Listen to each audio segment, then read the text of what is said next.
do our little mandala offering. By the way, I don't know if we discussed it. Did you have anything there to show people? Have you got up? You can show it up there. It doesn't matter. We can do it. Maybe we can have it tomorrow. But it's auspicious. I think we start with it as we would together.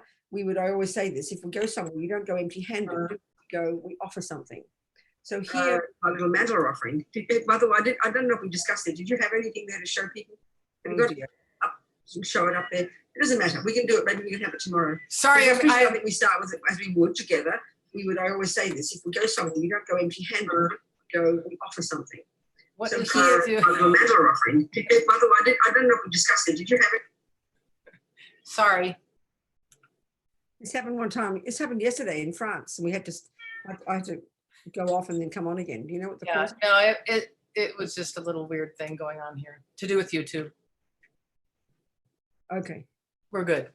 We're good now. Okay. Okay, so now we can offer our little mandala. I'll do it on behalf of the center. So on behalf of Tibetan, what is it? What do you call this wonderful name you've got? Tibetan Buddhism Center for World Peace. The Tibetan Buddhism Center for World Peace, the center that their kind Geshe gave them, the name, this marvelous little place. I'll pretend I'm the umze that you've invited to lead the puja, to lead the prayer, unless you'd like to do it. Who's the umze there? One of you? Christopher is sort of our... No, you're going to do Saji Perky? What are you going to do? Okay, Saji Perky. Yeah. Okay, shall I lead it?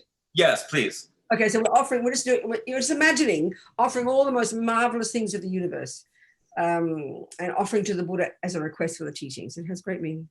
If you know it, then fine. If not, just use your creative imagination and think of all the most beautiful things and make an offering. Saji Perky Jugshing Metog Tramri Rablingji Ni De Genpadi Sange Jingdu Mikte Urwagi Drokonam Dag Jingla Chapashog. Imagine Buddha happily receiving our offering. Idam Guru Ratna Mandalakam Niryatayami. So now we'll do our little prayer that expresses two things. The first two lines, for those of us who already kind of identify with being Buddhists, is reminding us, it's reiterating our reliance on the Buddha and his teachings. And the second two lines are stating our purpose. The Tibetans would say setting your motivation. We might say stating our purpose. What's our goal? Why are we here together for these few days? So we can listen to these teachings, and that includes me, so we can take some tools from it, so we can develop our incredible potential, so we can help others. Bottom line is that. Thinking like this. Sangye charang soge chognam la jang cho baru dagni kyab suchi dagi chunyen gi personam ki drola penchir sangye drupa shog. Sangye charang soke chognam la jang cho baru dagni kyab suchi dagi chunyen gi personam ki drola penchir sangye drupa shog.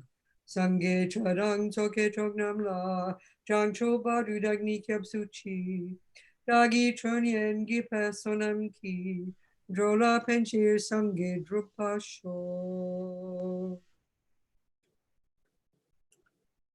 Okay. Well, you know, if we really want to understand Buddhism, this is often a surprise in the West because many people who even are Buddhist pay no attention to it, have no interest in it, just think of some kind of, I don't know, think something made by the hippies in the 1960s. It's because we have to understand this meaning of karma. And to understand karma, we have to understand the mind, because this is, you know, this is really the central idea in the whole of the Buddhist worldview, that there are trillions and trillions and trillions of consciousnesses, minds. You know, we're all mind possessors, sentient beings. That includes the ants and the rats and many other beings we can't see. Mind possessors, we're consciousnesses, and we happen to be embodied. We've got these bags of bones, haven't we? But our consciousness, our mind, not physical, is this non-physical energy that's beginningless and endless, as nutty as that sounds to us, that such that every millisecond of what we think and do and say programs that consciousness, sows seeds in that consciousness, necessarily, nothing goes astray, that produces future experiences. So in a simple way, as this Holy Dalai Lama says, this law of karma, this law of cause and effect is this natural law. As he said, it's like self-creation. It's a really simple way of putting it. simple words, but I mean, because it's so utterly and profoundly different from what we believe, what we think. Either if we're a Christian, we believe we source ourselves back to God. And if we're materialists, we source ourselves back to mummy, daddy, grandma, and the monkeys. And, you know, so that's very clearly, and even if we are Christian or Muslim, in the materialist world, that plays a very powerful role. That view plays a very powerful role in our lives. It's the role it's the law, it's the view of materialism we really believe runs everything, which is that we are the handiwork of something out there, and that the main source of our suffering and happiness is all out there. And we live our lives according to that. Well, Buddha completely disagrees with that. He says, we're up a garden. No, you can't be up a garden without a paddle. You're up a creek without a paddle.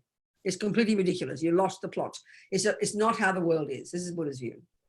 So what does he say? How does he say things? He also disagrees with the Christian view, and he's not to be rude, or the Muslim view. He doesn't accept the concept of a creator. He absolutely accepts the concept of superior being, of energy that's pure and all-knowing and all-seeing and all-compassionate and all-wise. And he says every one of us can become one of those. And he calls one of those Buddha. He doesn't call the word, there's no concept like God.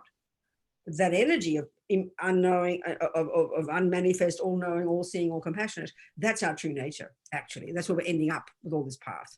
We end up as a Buddha. That's what so there's many similarities, you could argue. If we started looking at the concepts in Christianity and the concepts in Buddhism, there's so much meeting spots, you know, meeting points, so many similar concepts. And it always seems to me that over the centuries, I always think of this, you know, that over the centuries, we've got human beings, amazing with our intelligence over the centuries.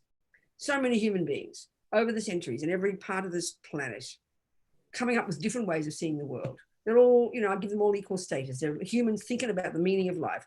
A whole bunch of them are called materialists, and that prevails today, doesn't it? There's a whole bunch called Christians, Muslims. I always think of the Australian Aboriginals. I mean, around for 40,000 years, quietly developing their own amazing view of the universe. Their dream time. It's so abstract, so astonishing. I can't even understand it, you know, until the white people came along and messed them up.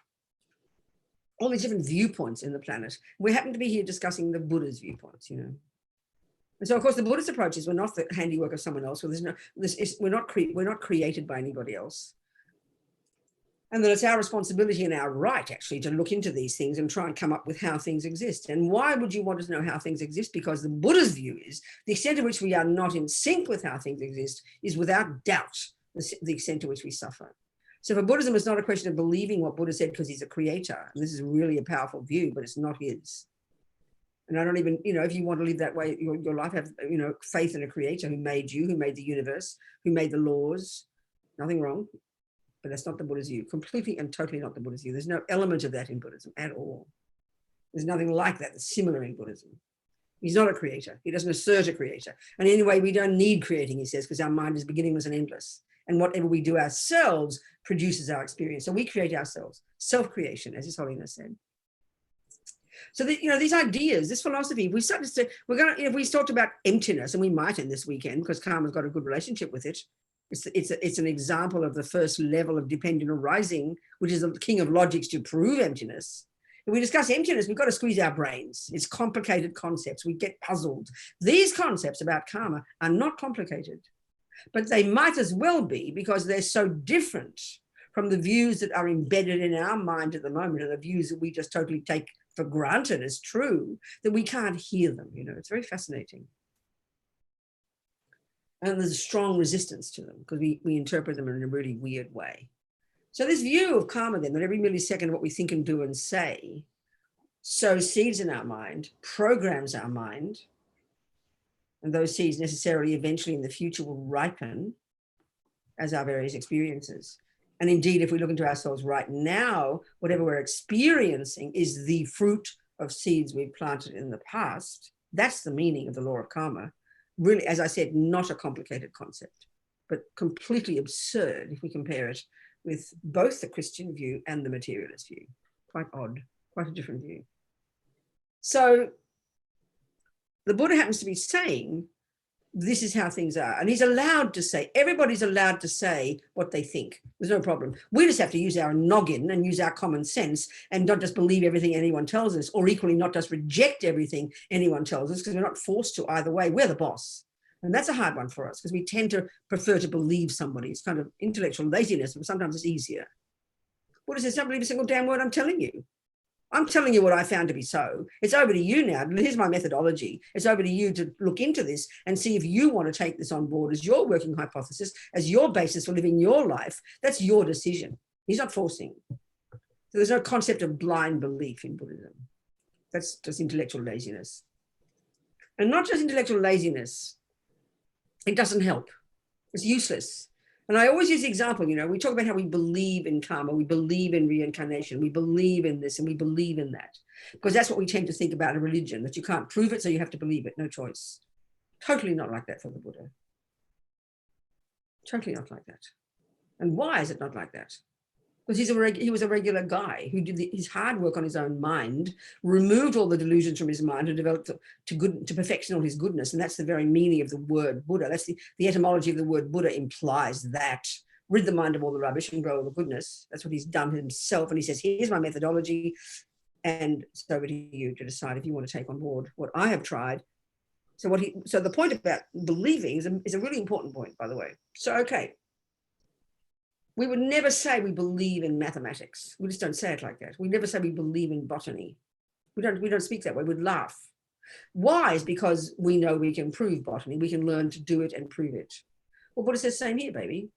You know, botany is how things are. It's a natural law. And this is the crucial point about natural law as opposed to God's law. That botany was existing well before people articulated it. Botany exists whether or not you know it. You don't have to learn botany for it to suddenly start working. It's not as if gardens start growing when you learn about it. No, they've always grown because it's the natural law, the way the universe is. You put a series of conditions together and fruits and trees come. That's natural law. That's the meaning of natural law. Well, karma for the Buddha is natural law. That is to say that everything we think and do and say, everything every ant and dog and monkey thinks and does and says, programs that monkey and produces the future experiences of that sentient being. It's a really simple concept, but that's the essence, the absolute fundamental essence of what the Buddha would say is this natural law that runs the universe, or within, if you like, even more, that within which the lives and minds of all beings run. Everything that grows on this planet is all encompassed by the law of botany. We get that. Everything to do with mathematics is encompassed by the law of maths, you know, just how it is. So every sentient being's experience, the lives of sentient beings are within this law of karma. And this is Buddha's presentation. He's observed the universe, he's observed the minds of sentient beings, and we can all do that by following his, you know, by understanding his view of the mind, and observe the workings of the mind and see the relationship between what minds do now and what minds experience in the future, and what we experience now and what minds have done in the past. So clearly that's a pretty intense kind of knowledge to have. And we have the assumption that we can't have that knowledge. No, Buddha says we can. He lays out all the techniques. They're all there. So what we're doing here, whether we've heard this first time or not at all, or for the 1,000th time, we listen to this. And the reason, and the way to listen, there's this lovely way they put it in the teachings. I don't say it very often, but it's very sweet. There's 3 kinds of pot. You don't be the kind of pot that's upside down. Nothing goes in. So you keep the pot upright. And so what goes in, you keep it in there. You don't be a pot that's got a hole in it. It goes in one ear and out the other. That's no use either. And you don't be a pot that's full of dirty stuff, because whatever goes in gets polluted. So if your mind is so full of misconceptions and so full of aversion, or so full of, oh, don't be ridiculous, what are you talking about? Who does Buddha think he is? I can't listen to that rubbish. What are you saying? You're so full of this, you can't hear a single word because everything comes out all messy. You know? So have a clean pot, a pot with no holes, and a pot that's upright. And then you can put it in there. And then you can do the work of processing it, thinking about it, thinking it through, taking it on board, thinking about it, and then slowly deciding, you or not, whether you take this on board as the basis for the way you interpret your life and live your life. That's your decision. That's your decision. Seems like there's some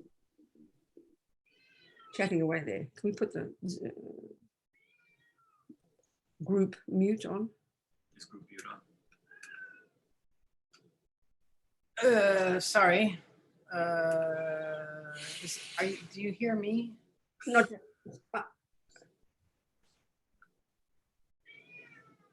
there's other. This is in your background. This is noises and children in your.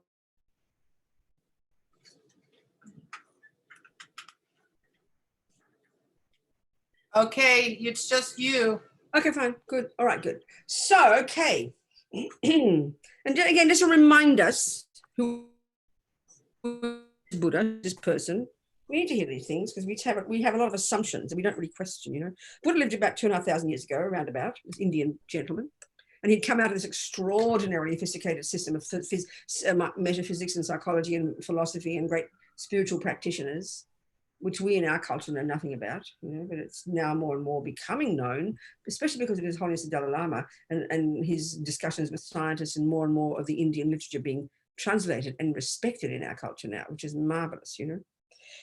That he went as far as he could go in this incredible system before him. I mean, broadly you can call it Hinduism, but there's many types of philosophies around at the time. And the whole idea there was to, based upon this incredible technique that these Hindus invented, you know, as His Holiness the Dalai Lama says, was these Indians more than 3,000 years ago who were the ones who began the investigation into the nature of self. They're the ones who created this incredibly sophisticated psychological skill called single-pointed concentration that enables a person to completely subdue the grosser levels of our cognition, sensory and conceptual, and to access these subtle levels of cognition that we don't even posit as existing at all in the materialist world. Not at all.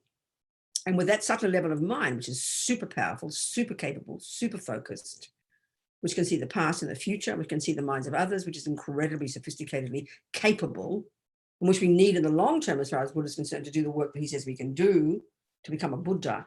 We need to access that level. And at that level, we can really do the work of unpacking and unraveling this mind of ours and ridding it of all the rubbish and developing to perfection all the goodness. So Buddha went as far as he could go in that system, I believe, you know, in terms of removing from the mind all the misconceptions, all the ego grasping, all the nonsense. He went as far as he could go, and then he said, still there was work to do. Still there were elements of ego grasping, elements of misconceptions, elements of ignorance. And so he then kept on going in his own direction, and eventually he removed all delusions from his mind. And so then he diverged in his own direction in terms of his instructions, incorporating much of what he'd done already, and then diverged in his own direction. And now we have what's called Buddhism, you know. So the long-term goal, like I said, is indicated by this word Buddha, to rid the mind of all the misconceptions and to develop to perfection in the rest of the mind, which is all the goodness and the wisdom and the clarity and the kindness and the love, blah, blah, blah. Very simple concept. That's a Buddha. That's our potential. So, okay. So the Tibetans, you know, we might know if we've studied a bit about Tibet, studied some Tibetan Buddhist teachers and all the different traditions. They've got this wonderful way over the centuries of packaging all the Buddhist teachings in a nice, coherent, orderly, incremental structure. Just like any body of knowledge that you need to incorporate. You start at the early stuff, you go to the middle stuff, you go to the advanced stuff, and then you graduate. So the very first level of practice, you know, I like to call it junior school. We know very well that's referred to as the lower, or it's like if your Lama's over Rinpoche and he's very polite in respecting the lineage, he will say the first level of the teachings is called the teachings and practices suitable to the disciple of the least capability. Well, you know, I like to call it junior school because we get that. And we've got the middle capability, then we have grade capability, and then we have postgraduate.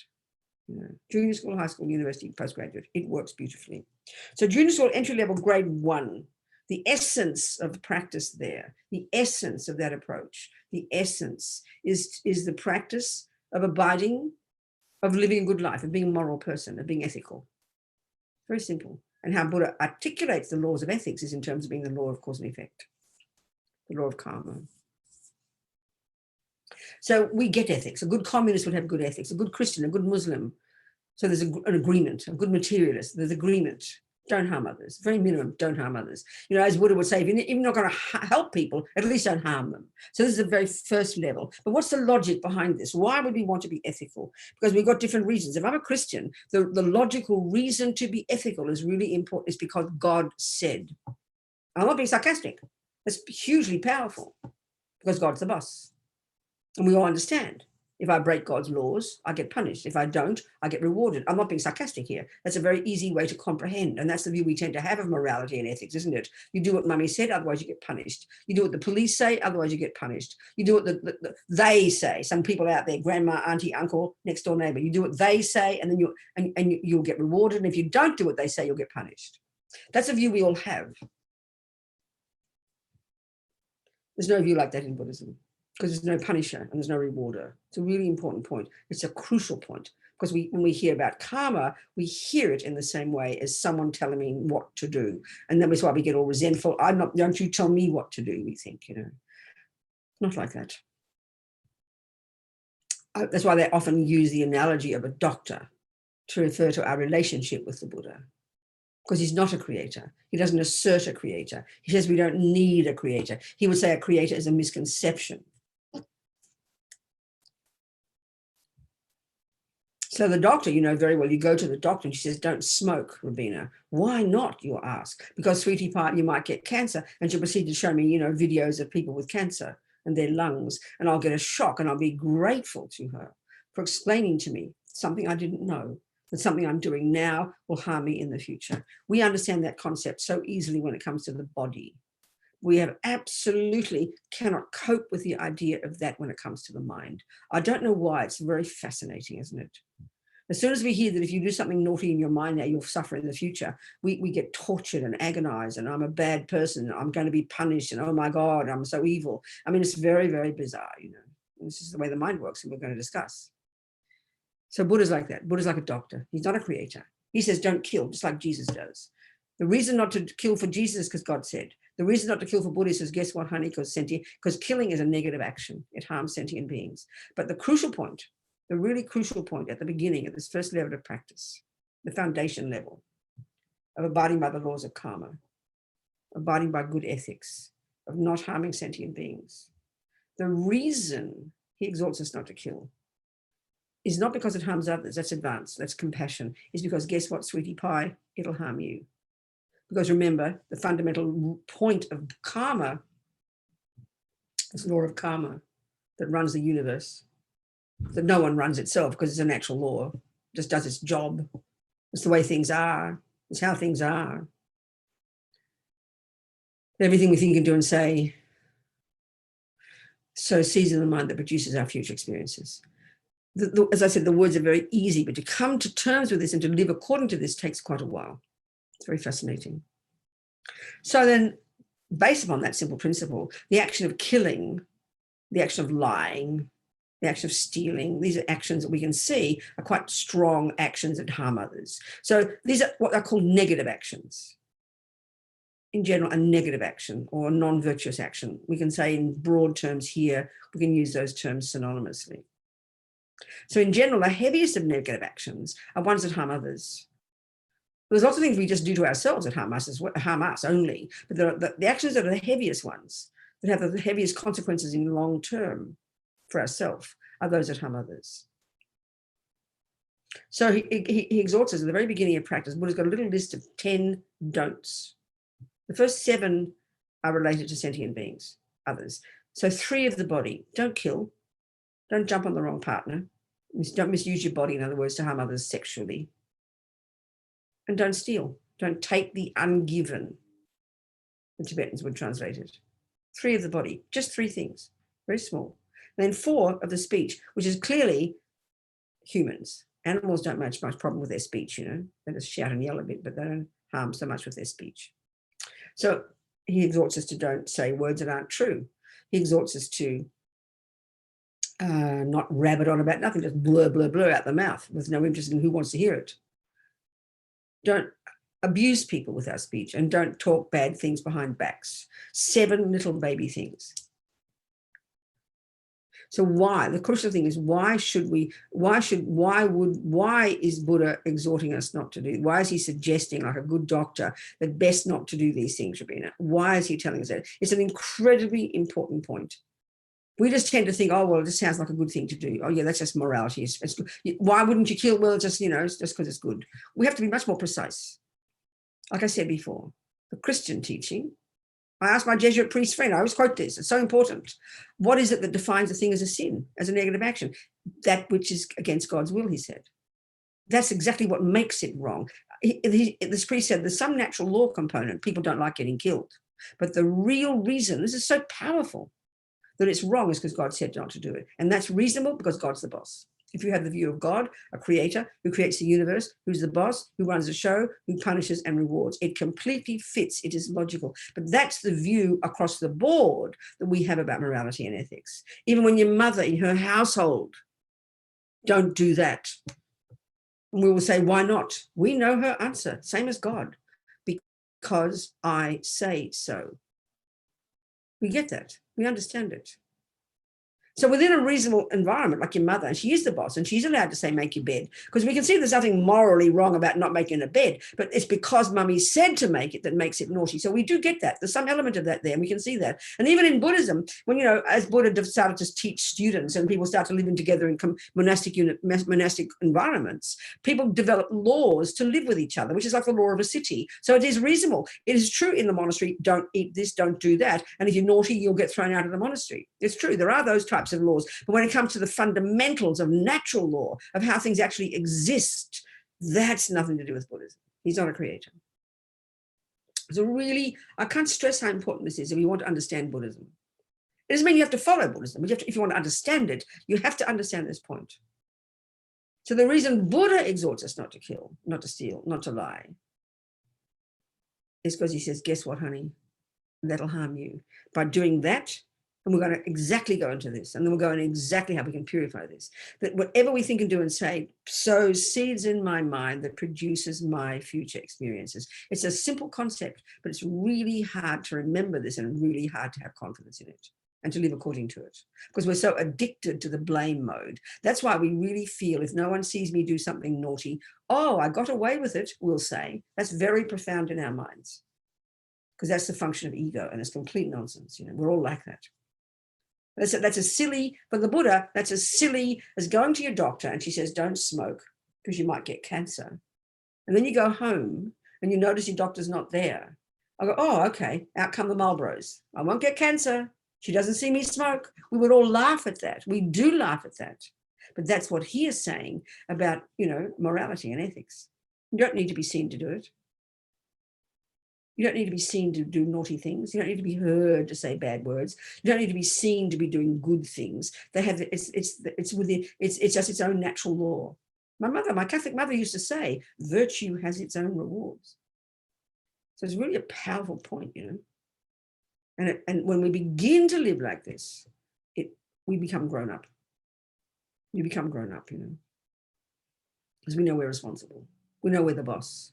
We know that we produce our own experiences. This is such a profound concept. And this is a revelation. If we begin to live this way, this transforms our lives. It lessens attachment. It lessens anger. It lessens guilt. It lessens blame. It lessens all the neurotic states of mind. We become more accountable. We become more grown up, less agonized, less up and down like yo-yos. This is literal. And this is just about understanding the law of karma, not even just looking into our minds yet. It's already profound, I tell you, as a view of the world, you know. It's very fascinating. But of course, like I said, it takes a while for us to take this on board. And of course, you can't prove it yet. We're not clairvoyant. We haven't got a single point of concentration. We can't see the past and the future. We can't prove it's true yet. But like anything, you can't prove anything is true. You got to start with a hypothesis. You start with a theory, don't you? Even 1 + 1 is 2. You've got to believe what your teacher says and go home and then put it together and get the experience of it. So you've got to start with believing it, and then you prove it to yourself, or not, as the case may be. Okay, so let's look into the nuts and bolts of this natural law that runs the universe, or this natural law within which the universe runs, or which the universe is an expression of.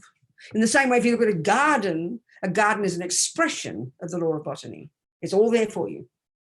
And you have to learn the laws, and then you can interpret what's in the garden. Well, same here. The law of botany, Buddha's law of botany, Buddha's law of karma. He doesn't own it, by the way. He doesn't own it. He didn't create it. He hasn't got copyright on it. He observed it. And then same with us, we can do that too. That's the point. So, okay, let's look into the nuts and bolts of it. And this is the very first level. This is the very first level of practice in Buddhism. The very essence of the first junior school level is abiding by the laws of karma. That's the essence of it. And what that means is living in good ethics, controlling our body, controlling our speech, at the very least, beginning to not harm sentient beings.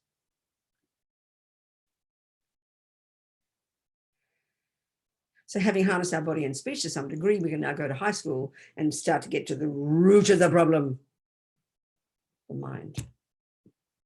High school, you know. Be your own therapist. That's the essence of high school. Okay, so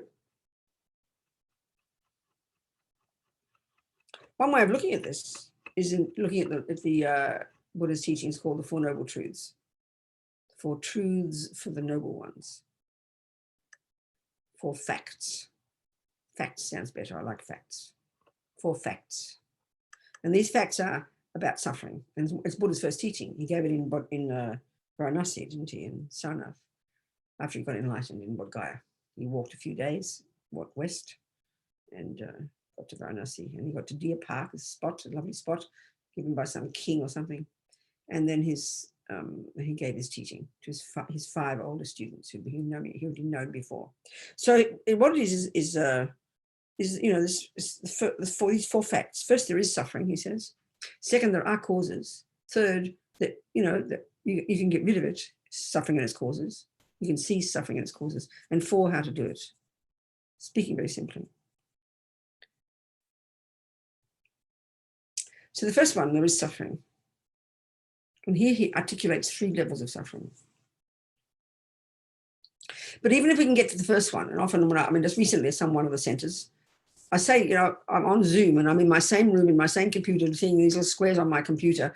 And I can see that even the same, I can see, and I know in theory you're in Texas, but I forget where I am, you know. So 1 minute I'm speaking to the Germans, and next minute, and I keep forgetting what I talk about and to whom. So I'm sorry if you've been coming to other teachings, I repeat, because Rosanna keeps popping up. Hello, Rosanna. Hello, sweetheart.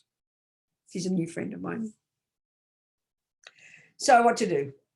Okay.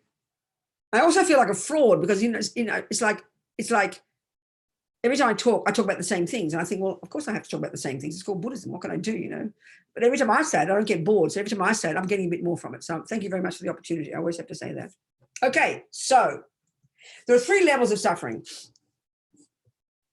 and the first one, and this is really huge in Buddhism. This is a massive point to understand. The first one is what we all agree is suffering. And even Buddha calls it the suffering of pain, the suffering of suffering. It's very simple. It's when the bad things happen. This is what the world agrees, at least on. Everybody knows the bad things, and we don't want the bad things.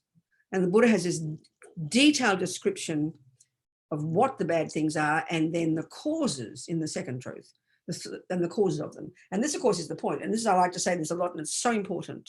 We know if there's a problem somewhere, if there's a problem, you have to first identify the problem exactly. The more precise you are in identifying the problem, important. But the crucial point is this.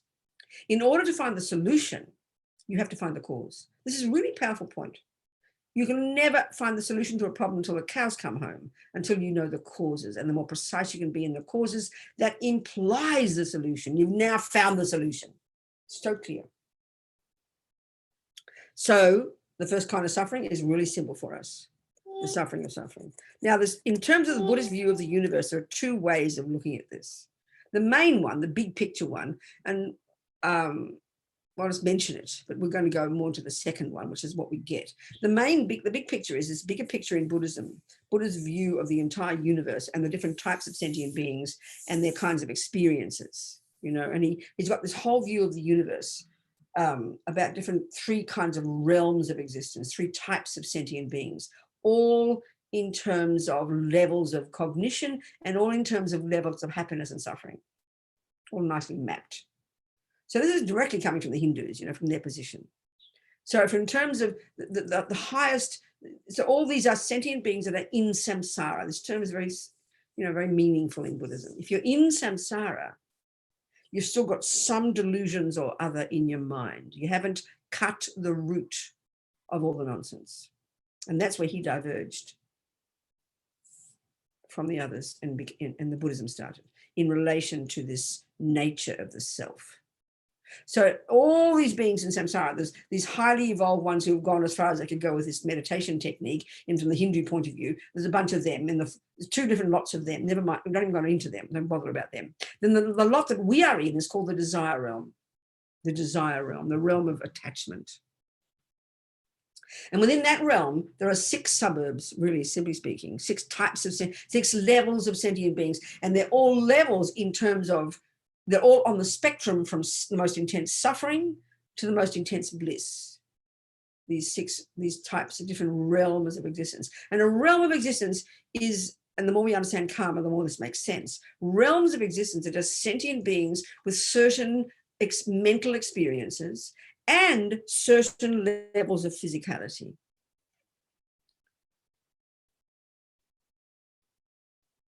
And all this is explained in great detail in the Vajrayana teachings, actually.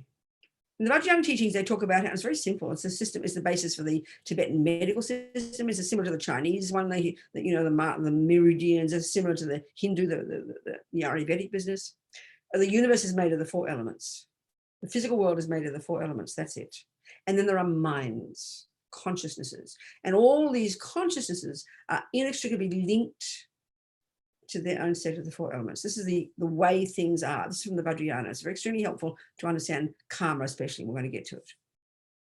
So these different realms of existence, these sentient beings, due to the actions they've done, due to the past karma, due to their past programming, are reborn in certain types of rebirth, certain type of life, with a certain type of mental experience, and their mind is conjoined with a certain level of physicality. And all of these, by the way, remember, not made by someone else. These quote unquote realms of existence aren't made by somebody. You're not sent there. There's no concept like that. They are our own mental creation. So you've got the gods. The top end, the best suburbs are called the god realms. And there's a couple of these and many similarities in many religions. It seems to me many humans over the centuries have observed many similar things, which I think is very interesting. The Christians call it heaven. The Muslims call it paradise. You know, the Buddhist view calls them God realms, G with a small g. They're like deva, very blissful beings, the fruit of lots and lots and lots of virtuous karma. So reborn as these blissful beings with a subtle mind and experiences of incredible joy, incredible bliss, but it's the fruit of virtue. I'm going to go into these logics. And their physical energy is like subtle light. And the experiences they have, as Lama Zopa would refer to as their karmic appearances. We're going to discuss these things. Are blissful, joyful. So that's as far as the Christians are concerned, that's the peak. That's where you're heading. Not for the Buddha. You're still in samsara, he says. You've still got ego grasping. You haven't cut the root of all delusions. It's the best suburb, definite. It lasts a long time. It's radiant and blissful, but it'll run out eventually because it's all due to karma. The petrol tank will run out, and you still got ego grasping, and you drop that bang to the horrible realms. You go to the horrible suburbs because you're not out of samsara yet. A couple of those. Then you've got humans. This too is the fruit of virtue. We're going to go through this and we're going to look at the death process, which is when the karmic seeds we create are triggered that cause us to get this human rebirth. We're the creators of it. You know, mummy and daddy are just lying there. We come barging in at conception, you know. So we can see clearly we have not got bodies of light. Look at us with these bag of bones, you know. But nevertheless, still the human birth is said to be the result of a lot of virtue because the miracle of a human birth is we have access to some virtue. Buddha's view of the mind is very clear, and he talks, and we're going to go into this, he talks about we've got the neurotic, deluded, ridiculous, ego-based, fear-based states of mind that are the source of our pain, and we have virtuous states of mind, valid, reasonable, virtuous, positive, optimistic, beneficial states of mind. And then in the human birth, we got access to those. In the God realm, you're so blissed out, you don't want to know about this stuff. So you just use up all the joy and you run out. You don't create any more. But at least in the human realm, we've got enough suffering to recognize it's not so hunky-dory, but we've got access to our virtues, which we can use in a spiritual path. Then you've got the 3 lower realms, as they call it, along the spectrum of all the way towards the most intense suffering. And these are the fruit of non-virtuous karma ripening at the time of death. And as these 3 realms of existence are all expressions of the 3 main delusions that Buddha talks about in his assessment of the mind. The animal realms, the spirit realms, and the hell realms. So there's detailed descriptions of all these from the experience of the great yogis and the Buddha in all the texts. So this is the big picture point of view. So the first kind of suffering in terms of the 4 noble truths in relation to this picture is the lower realms. But we're not going to discuss that. Not here. We're going to imply it and look at it. But here, let's look the other way that experience that suffering happens is within this life. So this life we have now is the fruit of virtue, but we can see in this life lots of bad things happen. So this is the type of suffering we want to discuss here. So lower realm rebirth is the main way that negative karma ripens. That's the suffering of suffering. But within this life, the suffering of suffering refers to the bad experiences, and these we get. These are real. These we can understand. These we know about. It's not just vague theory. So we'll look at those. Suffering of suffering. Now, as far as the world is concerned, as far as we are concerned, that's all there is. That's what suffering is, and that's it. And we spend our lives, do we not, trying to avoid that. And what's the other type of experience? It's called happiness, isn't it? Well, for the Buddha's view, the big picture point of view from all the realms of existence, the second kind of suffering is the human realm and the God realms, which are happy in comparison with the lower realms. But in terms of this life, the suffering of suffering, the second one, the suffering of change, is what we mean by happiness. So what we mean by happiness is what Buddha refers to as a subtler, more nuanced, more subtle level of suffering. And he calls it the suffering of change. And we look at the logic of this. But initially it's a shock and rather depressing. What we think of as happiness is what he refers to as a subtler, more pervasive, more subtle, heavier level of suffering. That's quite shocking. And the third one is even more abstract, even more abstract. In terms of the realms of existence, this all-pervasive suffering is the only kind of suffering that the form and formless realm have. These other two, realms of existence who aren't in the but never mind all that one. But in this life, it's even more subtle. In this life, it's still the very fact of being reborn again and again and again, because we haven't cut the root. So in terms of the whole path to enlightenment, the first junior school is an explanation of the first kind of suffering. And the main emphasis in the first level of practice is to refrain from the causes of that, which is harming others. That's the way to stop the first kind of suffering. Now we go to high school, we get into the mind, we get into the delusions, and particularly attachment. Giving this up is the method for giving up the second kind of suffering, the suffering of change. And then we get to the final stage, and we realize emptiness. That's the cause of getting rid of the all-pervasive suffering. So the different levels of suffering and the different levels of practice, are the solution to those different levels of suffering. Okay. So let's look at suffering of suffering, and let's look at the causes of it. And therefore, all that implies the solution, which is the purify, to get rid of it, to stop them, to get rid of them. So there's two main approaches here. I mean, that's why the analogy of a garden is such a good one. They use it all the time, and it's so helpful. It's so helpful,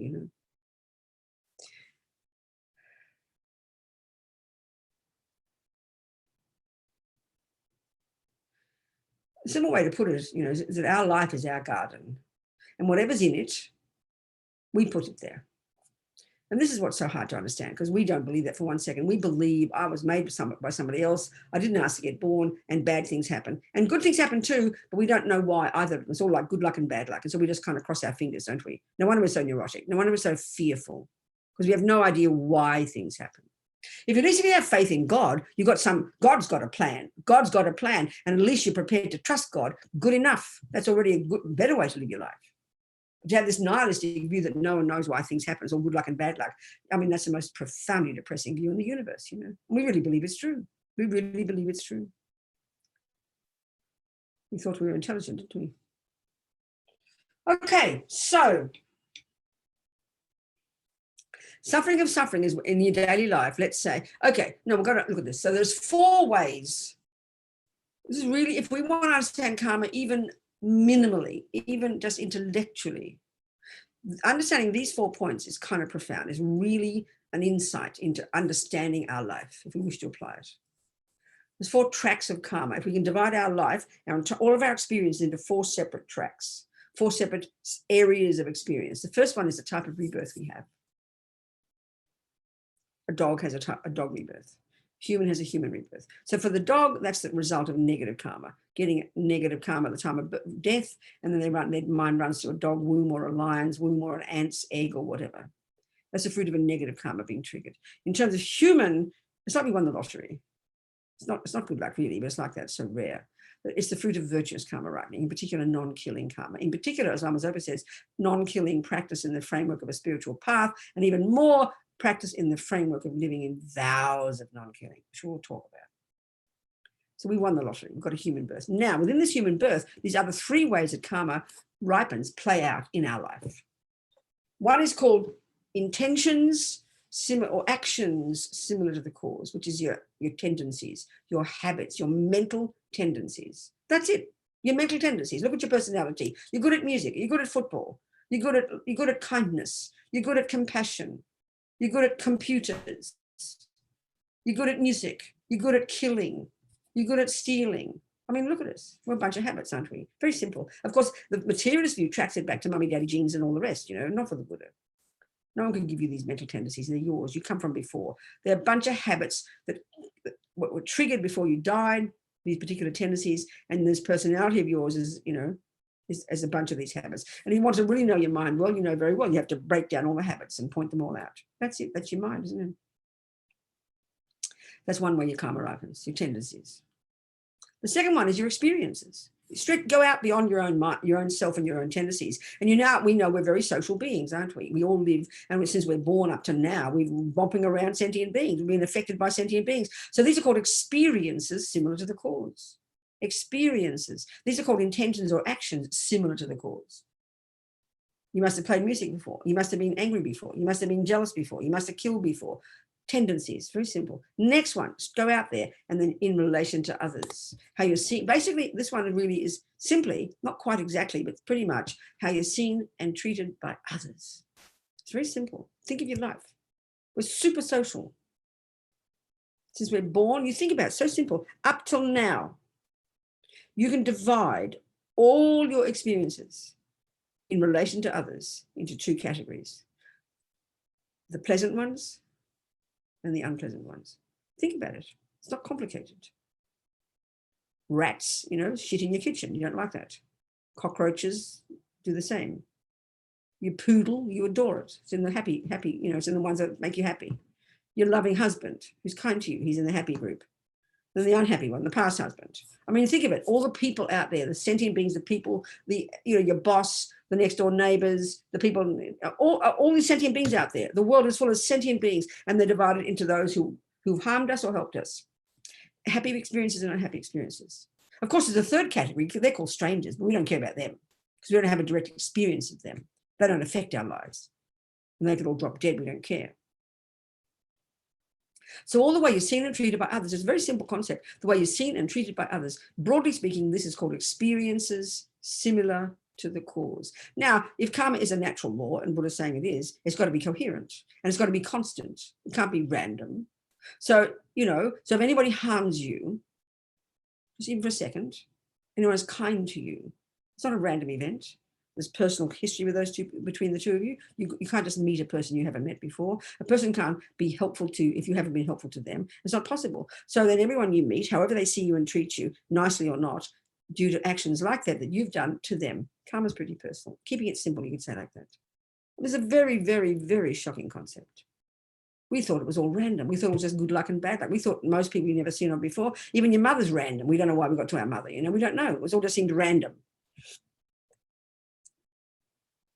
It's all according to the natural law of karma, Buddha says. How they see you and treat you is how you've seen and treated them. Every single one, without exception. This is the hardest one for us to get.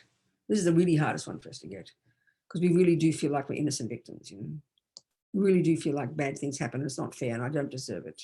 We don't care about the good things not being deserved. We don't worry about that. We just want more of the good things, So it's very shocking to hear this idea that this is a natural law. No one's running it. It can't be random. It's got to be consistent and coherent.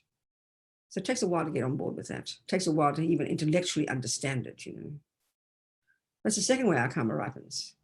The third one is even more out there, beyond even and including the beings. And this is called environmental karma. And this is, in other words, the very way the physical world impacts upon us. I mean, we don't all float in the sky, do we?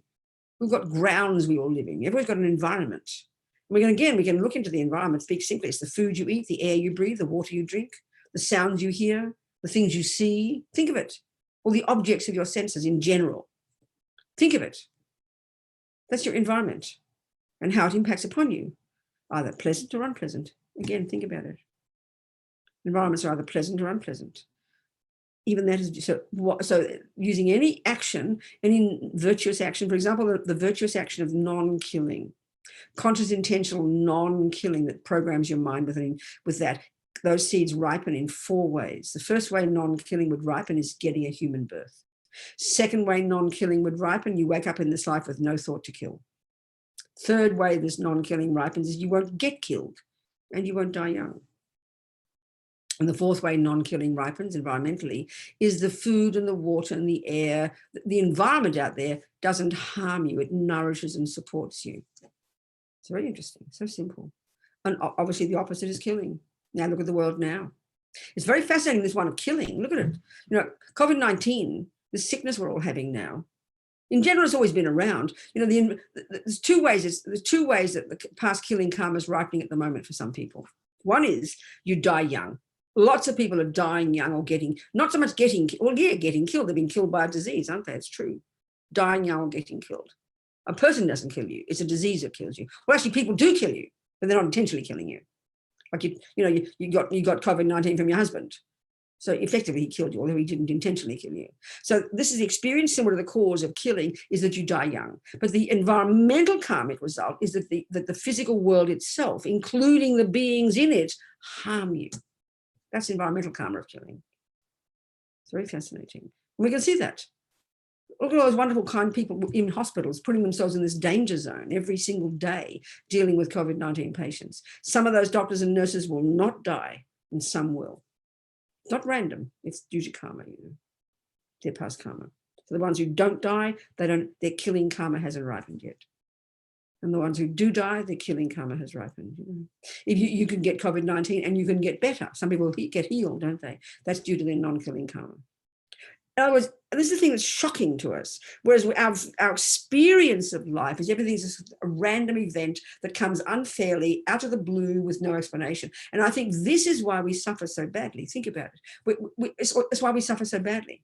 We don't know why things happen. Why me? Why is this happening? Why do those poor people suffer? Why do those people suffer? It all seems unfair, doesn't it? It's how we respond very powerfully. It's unfair. Why? Why, we say. It's our major point. Why? We tear our hair out. Why?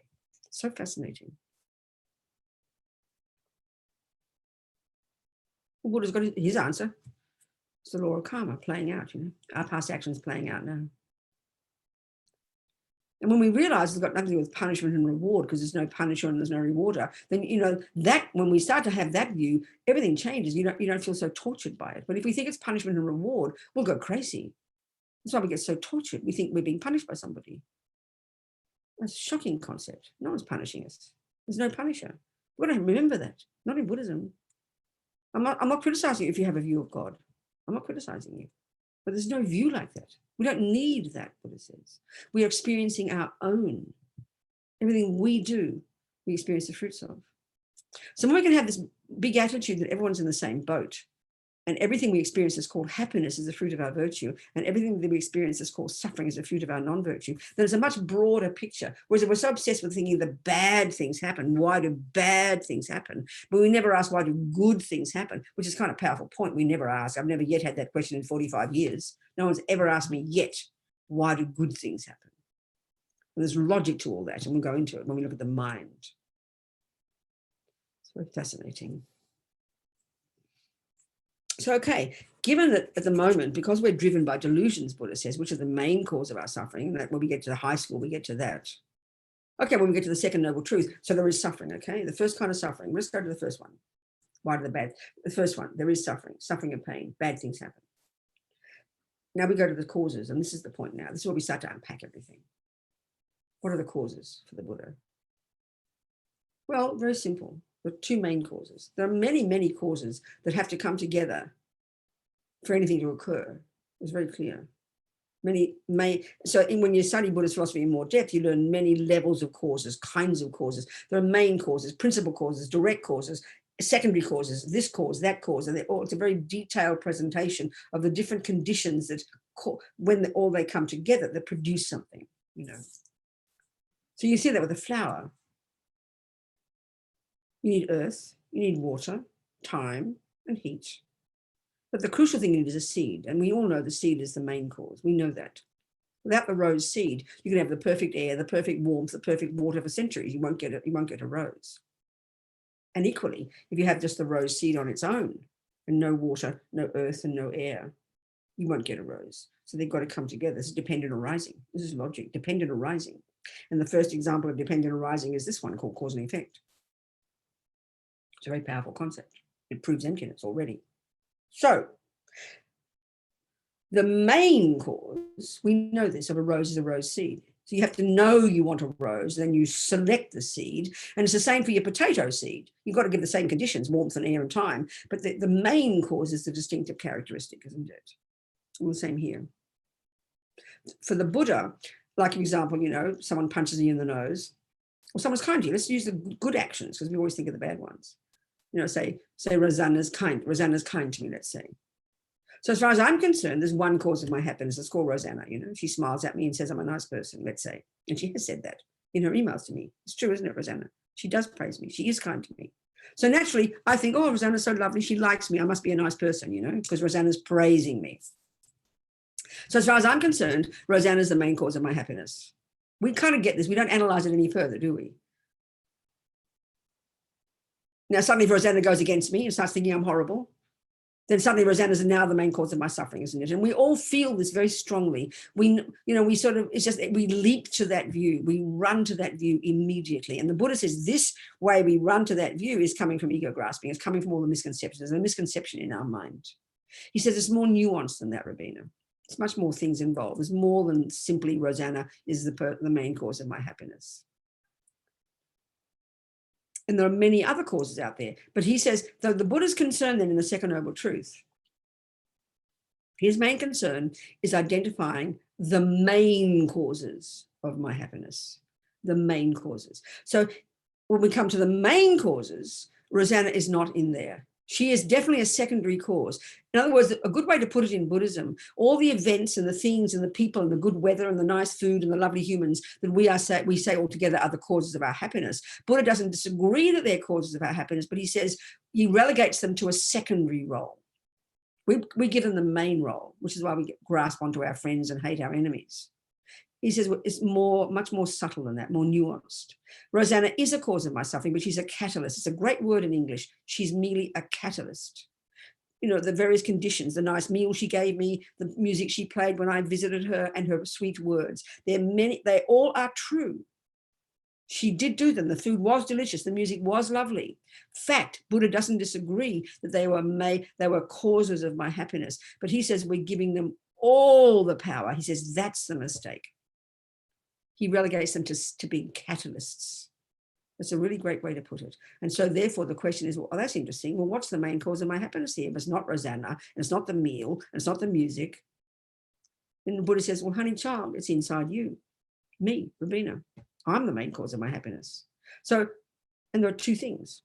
He narrows it down to two things. One is the seed that I planted in the past 2.5 lives ago when we knew each other, because karma is pretty personal. Of my, simply speaking, something similar to that by being kind to Rosanna. That's the first cause. It's called karma. It's a shorthand.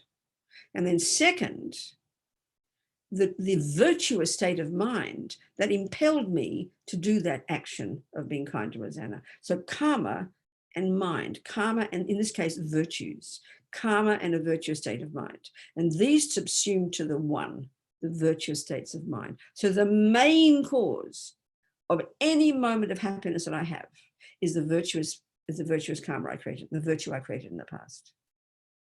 So Buddha puts us squarely, centrally in charge of our own happiness and our own suffering. Now, intellectually, these are not complicated words, but they're such shocking words because only because we don't know them, and only because we think exactly the opposite. I think I'm this innocent victim and I'm hungrily waiting for someone to be kind to me. Rosanna turns up and gives me a meal and nice music and is sweet to me and smiles at me. And suddenly I go, wow, now I've got happiness. So of course I blame her for my happiness. So then I'm going to attach to her and manipulate her to keep doing it because I'll keep wanting happy feelings. It's a complete false philosophy, Buddha says. It's a complete, we've got the wrong analysis. We have the wrong analysis, you know.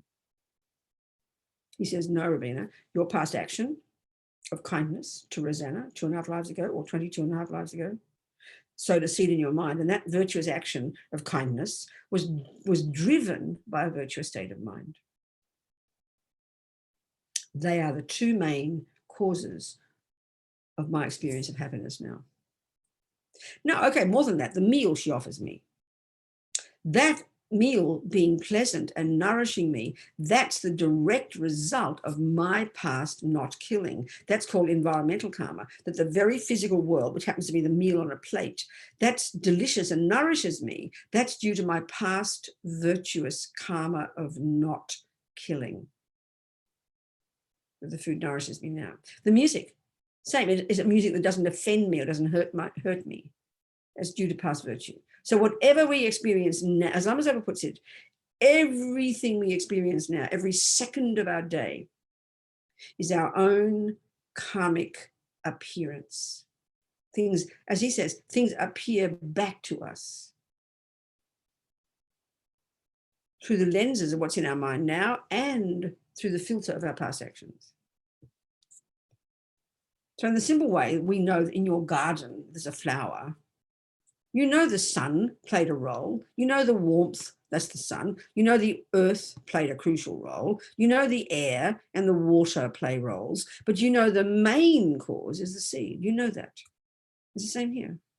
But we don't factor that in at all. We know our mind plays some kind of role, but we don't really think that very strongly not in our logic of our psychology. We don't factor that in at all because we want to look into the past for what happened to cause Robina to be happy or to cause her to be suffering.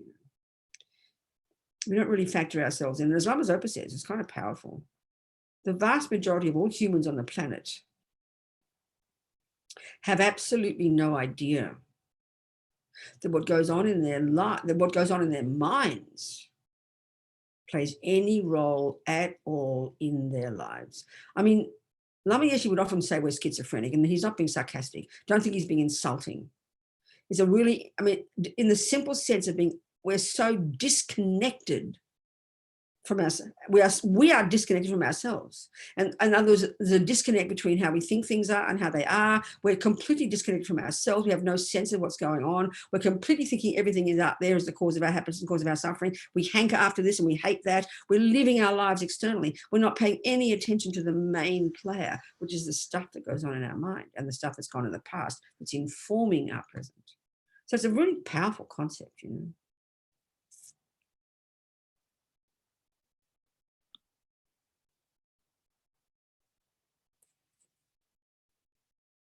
One hour we've had. So general principles now. I think it's time for us some questions. Come on. So I'm going to keep going, keep unpacking it all, but some questions. Anybody has any, by the way? Anyone have questions? I have a question. Yes, Francis.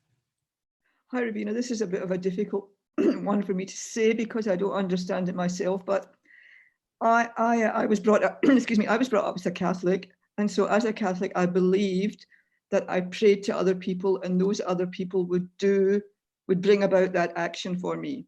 You mean so the saints or God, or you mean the saints and things? I mean the saints, I mean like Our Lady, I mean like some of the saints. So if it was like my granny was sick, okay, I would pray to Our Lady, right? Okay. But I've also been on the path of Buddhism now for, say, about, I don't know, I'm an absolute beginner, say about 12 or 13 years, I think I've been doing it. And I was doing this practice, I was trying to do this practice called a Tongling. Mm-hmm. And what I can't grasp about that is that I can do things. And someone explained to me it was because we all had Buddha nature, right? But for me to take away someone's misery, Hmm. It's a real difficult concept because it's almost put me in the same position as the saints and God. I understand. But that is absolutely the wrong understanding of Tonglen. That is not what Tonglen is at all. Complete Well, that's mistake. what I thought. Yeah. So I'll tell you what Tonglen is, and that's the compassion Please. wing. And I'll explain it exactly what it is, and that's the compassion wing. What Tonglen is this very powerful, courageous attitude that you're trying to cultivate in order to have such compassion for sentient beings, that if you could, you would rather have the suffering than them. It's got nothing to do with healing somebody. You are not trying to get their headache. You are not trying to take their headache away. It's simply you using a visualization of someone with a headache and you with this powerful wish to grow this courageous attitude that I would rather have it than them. That's exactly what Okay. It's got nothing to do with healing, darling. Nothing whatsoever. Nothing whatsoever. It's you having the courage. I hear many parents say this. I would rather have it than my child. It's that brave attitude and that's what the bodhisattvas are that's what the bodhisattvas are. And that practice to help us get bodhicitta is this really courageous attitude. And you think about it and you visualize every day in this meditation, imagining taking upon yourself their suffering. It's not to get the suffering and it's not to take it away from them. It's to have the brave attitude that if you would, you could. That's the point. If you could, you would. That's what it is. It's helping you develop incredible compassion, darling. It's got nothing to do with healing, nothing whatsoever. So it's not like, so you're not acting like God. Nothing to do with it. Nothing to do with whatsoever. Absolutely nothing to do with that. Nothing at all like that. That was a bit of a hurdle for me. Of course it is. It's not the right view. But eventually you can, when you are a Buddha, you are able to help people in power. That's the whole point. But it's not that at all. And often there's a big misunderstanding, like what you're saying, or that you're trying to get a headache. Not like that either. It's like taking a very powerful situation of someone else's suffering, and you're trying to develop this very strong compassion. Not only, see, compassion is, oh my God, look at that suffering. And then the next level of compassion is called great compassion, when you think, what can I do to help? But this next level is like another level on top is, you know what, I'd rather have it. I'd rather you be free of suffering and I'd rather have you suffering. It's like a mother for a child. It's a level of compassion, sweetheart. That's the point of it. Can you hear me? Yeah, and it's a great relief to hear you saying that. Oh, okay, darling. Well done. I'm glad you asked. Okay, good. Any questions about the thing we were just talking about, Carmen? Anything to get clear about what we just discussed? Can I ask? Yes, Steve. What is the karmic consequence of all our white blood cells, whose only job in life is to kill sentient beings that are in our mind? Well, given that your white blood cell is not a sentient being itself, then it's just, it doesn't have the karma. But that's an interesting point, because if your white blood cells harm someone else, you don't intend to, so there's no negative karma created whatsoever. It's the environmental karma of that other person that your white blood cells, harm people. But there's no karma involved from the person's side who has the sickness. There's no karma whatsoever. Because it's only sentient beings who create karma. A mind is what creates karma. There's got to be an intention. There's got to be an intention. And we're going to get into the details of this. It's a really important point, actually. Yeah. Thank you, Steve. Hi, Robina, a question. Yes, darling.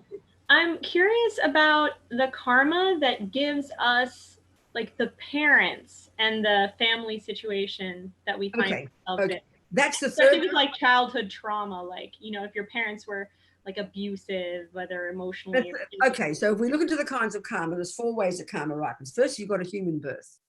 Let's just pretend your parents. First, you've got a human. Where are we? You've lost you. You activate. Frances can put her mute on, and then now you can come. Put your mute on, Frances. Yeah, I'm just doing. Okay, so who's the person talking? I can't find you now. I'm here, Roxanne. Where? I can't see you. I can't see that green window. Where is it? Must be on page 2. Oh, can you, do I have to be talking in order for you to hear me? I can't see. I can hear you, but I can't see you. I saw you before. Okay. Oh, maybe. Roxanne, I got you now. Okay. So listen, remember I said before there was 4 ways of karma ripening. So let's just pretend it's you we're talking about. So 1, you've got a human body. You agree with that? That's the fruit of some virtuous karma you created. 2nd, you've got a bunch of tendencies in your mind, haven't you? Anger, love, kindness, compassion, good at music, good at football. You agree with that? A bunch of tendencies. You agree with that? That's your 2nd track of karma. The one you're talking about is how sentient beings impact upon you. And you happen to be mentioning parents, right? Right. So, and I think it's important that we also use the example of parents who are kind, because we only ever ask about the bad ones. So let's literally use the example, like let's just say you've got a kind mother, and that mother, so first of all, you're born to that mother from very powerful karmic connection in the past, strong history with that person, such that when your karma is triggered at the time of your past death, it programs you to go to that specific mother's fallopian tube. When the conditions come together, when the egg and sperm meet, and you run like a magnet to that mother. So let's just say that mother is kind to you.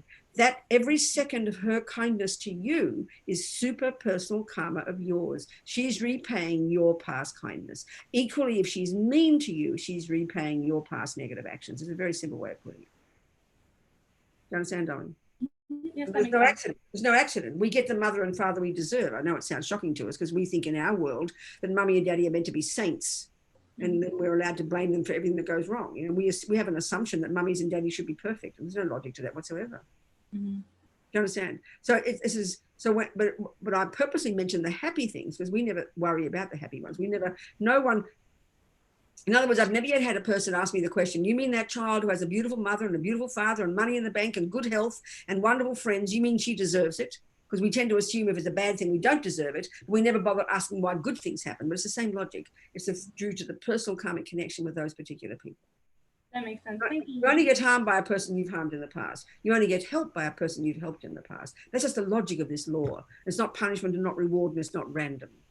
You understand? And it could be somebody that you were kind to or hurt many lifetimes ago, because there are so many people on the planet. That's right, exactly. You know, the idea that we've met all of them seems Right, kind of that's overwhelming. right. And you can think also of your mother, no matter how bad a mother is, if we really remember every single tiny thing that she did for us, the fact that that mother gave birth to you and didn't abort you, that's a pretty kind thing to do. But we only tend to remember the bad things, especially if there were bad things. We forget all the good things because it's moment by moment. You know, she did feed you, she did this, she put you to school, she did this, she was kind to you once even maybe. So there's many good and many bad things, but often we only remember the bad, especially if there've been some bad. And there are terrible bad ones. I mean, some mothers are really bad mummies. There's no question about it. But it's powerful karma. It's connected. And that's the massive part that's so painful for us in the West, because we hear it as blame. We hear it as therefore I'm a bad person. You know, it's very hard for us to hear it properly. Do you understand, Roxanne? Yes, that makes sense. Good God. Thank you so much. Venerable? Thank you. Yes, Brian. Talk to me. Hi, thanks. Let me see if I can articulate this. Okay, good. Try.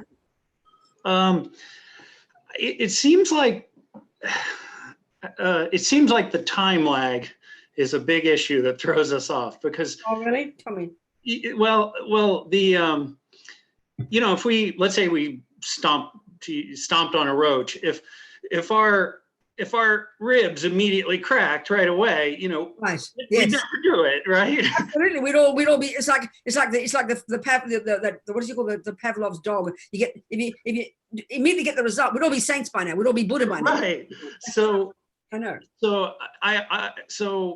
and I struggle, and I mean, I think personally, I've come to see the logic in it, and for other reasons, but it's certainly questions that I get a lot because people say, well, that's just not true. Lots of good things happen to bad people, bad things happen to good That's right. people. Precisely. And then you've got to get into the past life thing and the That's right. logic of that. And it's And not easy to get. Yeah, that's right. So I think so I guess my question is kind of what things, short of being able to see our past lives directly and prove it that way, what are ways we can increase our faith I understand. and our conviction in that? I understand our confidence, but don't you think, Brian, that's like any body of knowledge? I mean, you know, it's like when you first study acupuncture, you can't overnight turn into some genius acupuncturist and know all the meridians and know every single needle, every single tiny thing. It's going to take years and years and years. You've got to start somewhere. You've got to start with the theories. So surely at the very beginning, you've got to just have, once you've checked the teacher and you've checked acupuncture as a valid system from seeing other people around, go do your market research first, and then you start to learn. The first stages are completely, you have to believe every word your teacher says. But as you start to practice it, all the bits and pieces fit together like a piece of a puzzle. You start to hear, oh, I see now the connection between this. So you learn in the beginning, it's got to be confidence, faith, confide, with trust. It's got to be that. But you do your market research first, that there's a valid teacher. You've got to listen to it carefully. You've got to have faith in it. Otherwise you won't even move to the next thought. But then the point is you don't leave it at faith. And you start to experience the truth of it. Now, obviously acupuncture, you start to experience the truth of it quicker than you can. I mean, being an acupuncturist, quicker than with karma. There's no question, because you've got to have clairvoyance to prove karma, actually experientially, and you get that with single point of concentration. But the point is this, and I find this is the most powerful point, Brian.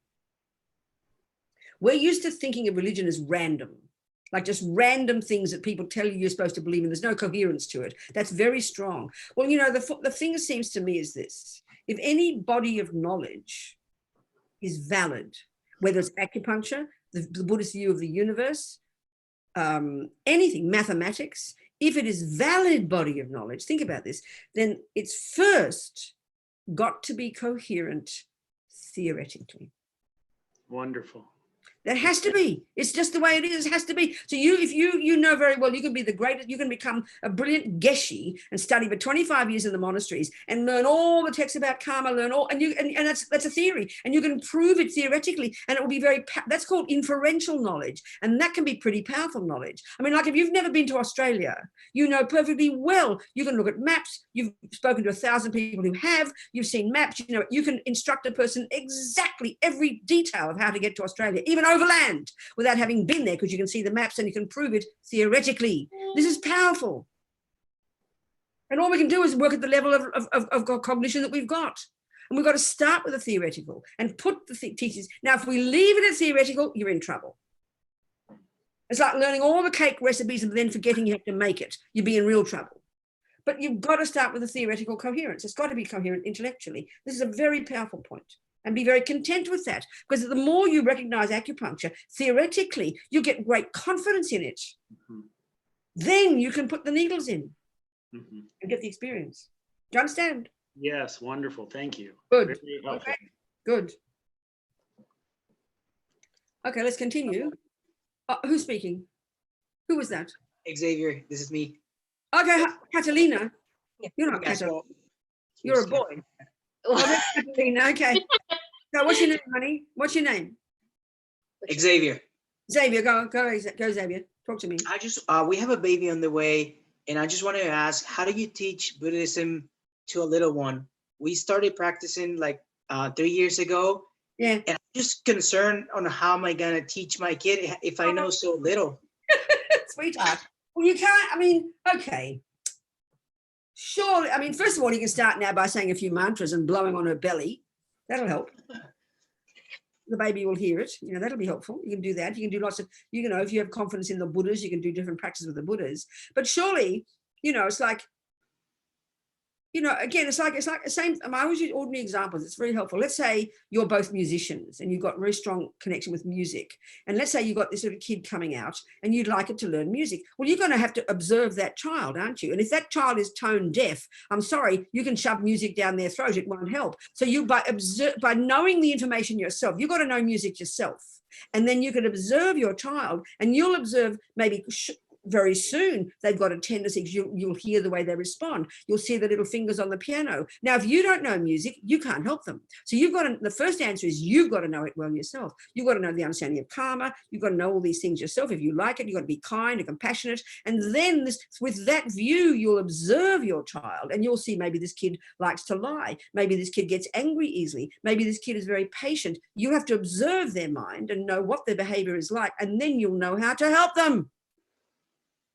It's very logical and organic. But if you don't know it yourself, you can't help them. You understand me?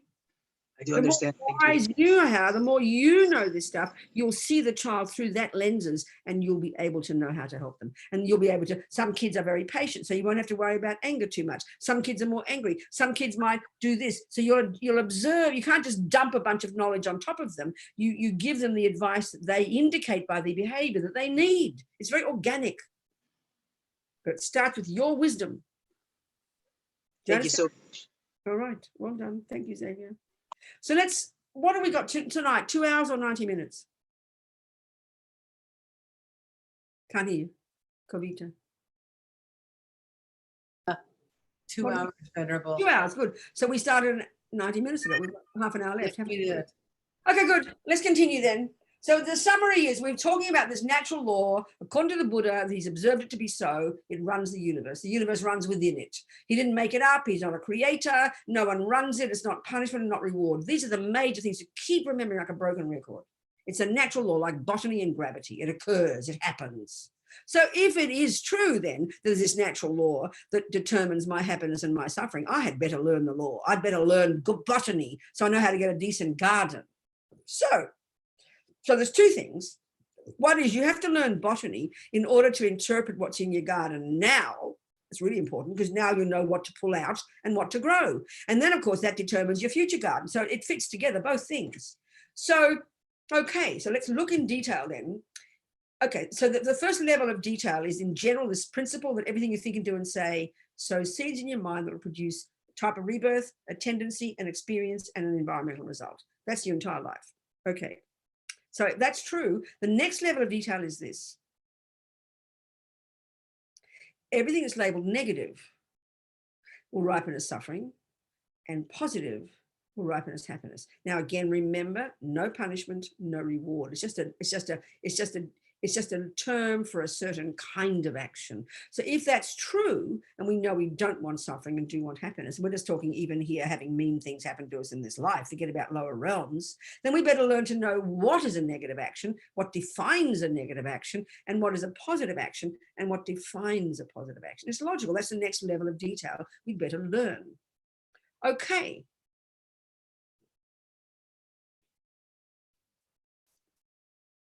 At the first level of practice, like I'm saying, at least we're discussing actions that harm others. That's a general definition at the heaviest level. A negative action is, for the Buddha, is one that harms another. A negative action is not, like it is for Christians, an action that God said you shouldn't do. It's a major, major distinction. Buddha has no view like that. Smoking isn't wrong because your doctor said so. Smoking is wrong because it's a harmful action. So there's two things here with this level of negativity. The heaviest negative action is one that harms another. But the reason at the beginning stages and all the way through that Buddha exhorts us not to do it is not because it harms others. That's too advanced. That's compassion. It's because it will harm me. And this is the part that seems a bit abstract, like, about the cockroach one. It's true. It just seems so silly, because we don't see the result right now. That's the point. So then we think, well, how can that be that? Well, this is the point. We've got to remember the karmic seeds that our life is the fruit of were triggered at the time of our past death. So at the time of your past death, not more than a few weeks before your mind found its way to your mother's fallopian tube, before you stopped breathing, about that time, the seed in our bank vault of billions of seeds, in this case, virtuous karmic seeds, was triggered, which became the one, that second, that already programmed us to go to our present mother's human womb. The next lot of seeds that were triggered then were all the seeds that will produce our personality, our anger, our love, our kindness, etc. The third seeds are the seeds that will produce throughout this life the experiences we have at the hands of others. And the fourth one is the seeds that produce our environmental results. They're all programmed before. And then this life is simply playing out those seeds. So first of all, the general point is we know perfectly well, you put an acorn in the ground today, you will not get an oak tree tomorrow. You put any little seed in, you don't get a fruit tomorrow. There'll be some seeds take not long to grow, that's clear. And even in ordinary life, I mean, when I was in my, when I started when I was naughty and I was about 13 or 14, and I was in love with James Dean. He was my great hero, Jimmy Dean. And not only did I want to be his girlfriend, I think when I watched Rebel Without a Cause, I called myself Judy, but I wanted to be him as well. So I cut my hair to look like Jimmy Dean, and I stole my mother's cigarettes and looked in front of a mirror, trying to smoke a cigarette looking like Jimmy Dean. It was total identification. So I didn't know, I had no idea at the age of 13. That smoking could cause lung cancer. I didn't know that. And most people don't get lung cancer the next day. So we don't have to, we know that there's a delay. You don't just get fat overnight. You don't just get diabetes overnight. Things take time. So karma's like that, except it's life to life, that's all. Some things will happen more quickly. So there's always a delay between the seed and the fruit, you know. It's clear, it's very clear. It's not surprising to us. So the first thing then, at least the first level of practice, given that we know we don't want suffering, we know if we think about it right now, we know I don't like getting punched. I don't like getting killed. I don't want to be lied to, stolen from. I don't want to get sick. Forget lower realms, okay? Just think of this human life. I don't want to be lied to. I don't want people to harm me. I don't want people to lie to me. I want people to like me. We know this with utter certainty. So even that level of suffering, you think, well, I know I don't want those suffering results. Well, that's it. It's like saying, I know I don't want lung cancer. So what's the solution? Well, the solution is don't cause lung cancer. And what causes being lied to in the future? Lying. So conclusion, oh, I better stop lying. It's hardly rocket science. Do I like to get harmed or sick or killed even? No, thank you. Solution, stop killing now. Do I like getting stolen from? No. Do I like being poor? Do I like being homeless? Do I like having no money and no job? No, I do not. What's the solution? Don't steal at the very least. This is the logic of it. It's not too surprising. I mean, if you can relate those two things, we know we don't want the end result. So the only reason to tell you, the main force, the main logic for you to stop smoking isn't because you should, because someone told you, because you don't want lung cancer. You got to know the result to know that you got to stop the cause. It's very clear. So forget lower realms. It's too hard for us. Of course, even this is still abstract. But at least that logic we can use. I know I don't want to be lied to, so don't lie. Stop now. The solution, stop lying now. If you don't want weeds in your garden, you don't sow a weed. It's pretty clear. That's the logic behind the very first level, entry level, junior school, grade 1 level of karma. You stop sowing seeds that will cause you future suffering. So at least you don't kill, don't steal, and at least don't cheat on your partner. At least those 3 of the body, just those 3 baby actions. Of course, once you get to understand this, you can deduce from that, but you better control yourself when you eat cake and everything else. I mean, cake doesn't mind, but you can see that if everything you do harms you, then eating 49 pieces of cake will also harm you because you're growing your attachment. And not to mention getting fat, but you'll grow your attachment. So this is that relationship between results and causes that we have to think through, not just the default, oh, I shouldn't kill because someone said. That's childish. So then if killing is a negative action that will sow a seed in your mind that will ripen in the future as a lower realm rebirth, a tendency to kill, you getting killed, or an environmental result, and you don't want those 4, if we think of it being, and if that is a negative action, then obviously we better learn to know what are the components of that action. Because as many people sitting here in this meeting tonight is as many variations there would be if each of us killed an ant today. There'd be variations in the conditions. So we need to know the conditions that are involved in order for there to be a seed to be planted in my mind that would ripen in any of those 4 ways.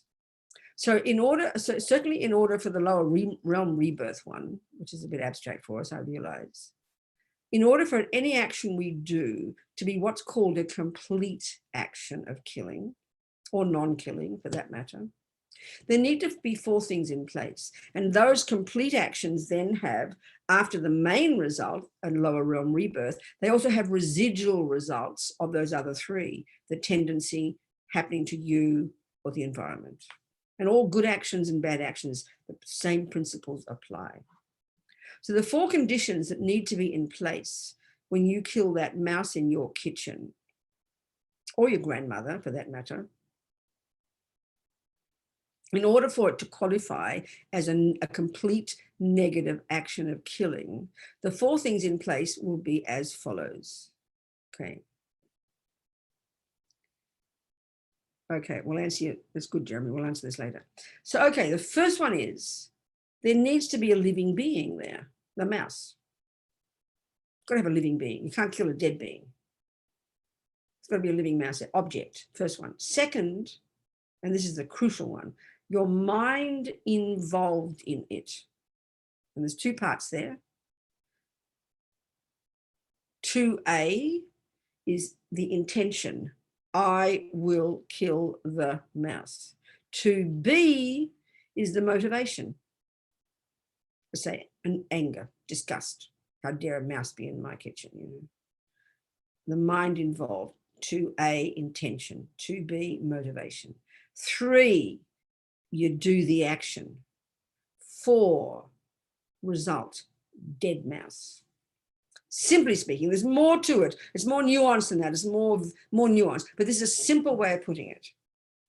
Now, the crucial piece in there, the crucial piece in terms of the karma you create, not the result for the mouse, the karma you create, the crucial piece in there is the second one, your mind involved in it. So right straight away, for example, let's say 1, there's a mouse in Ginger's kitchen. 2, intention to kill the mouse. There's no intention because she doesn't see the mouse. 2B, motivation for killing the mouse. There's no motivation because there's no intention because she doesn't see the mouse. So her mind is not involved at all in that action. 3, her foot goes on the mouse. 4, a dead mouse. 0 karma.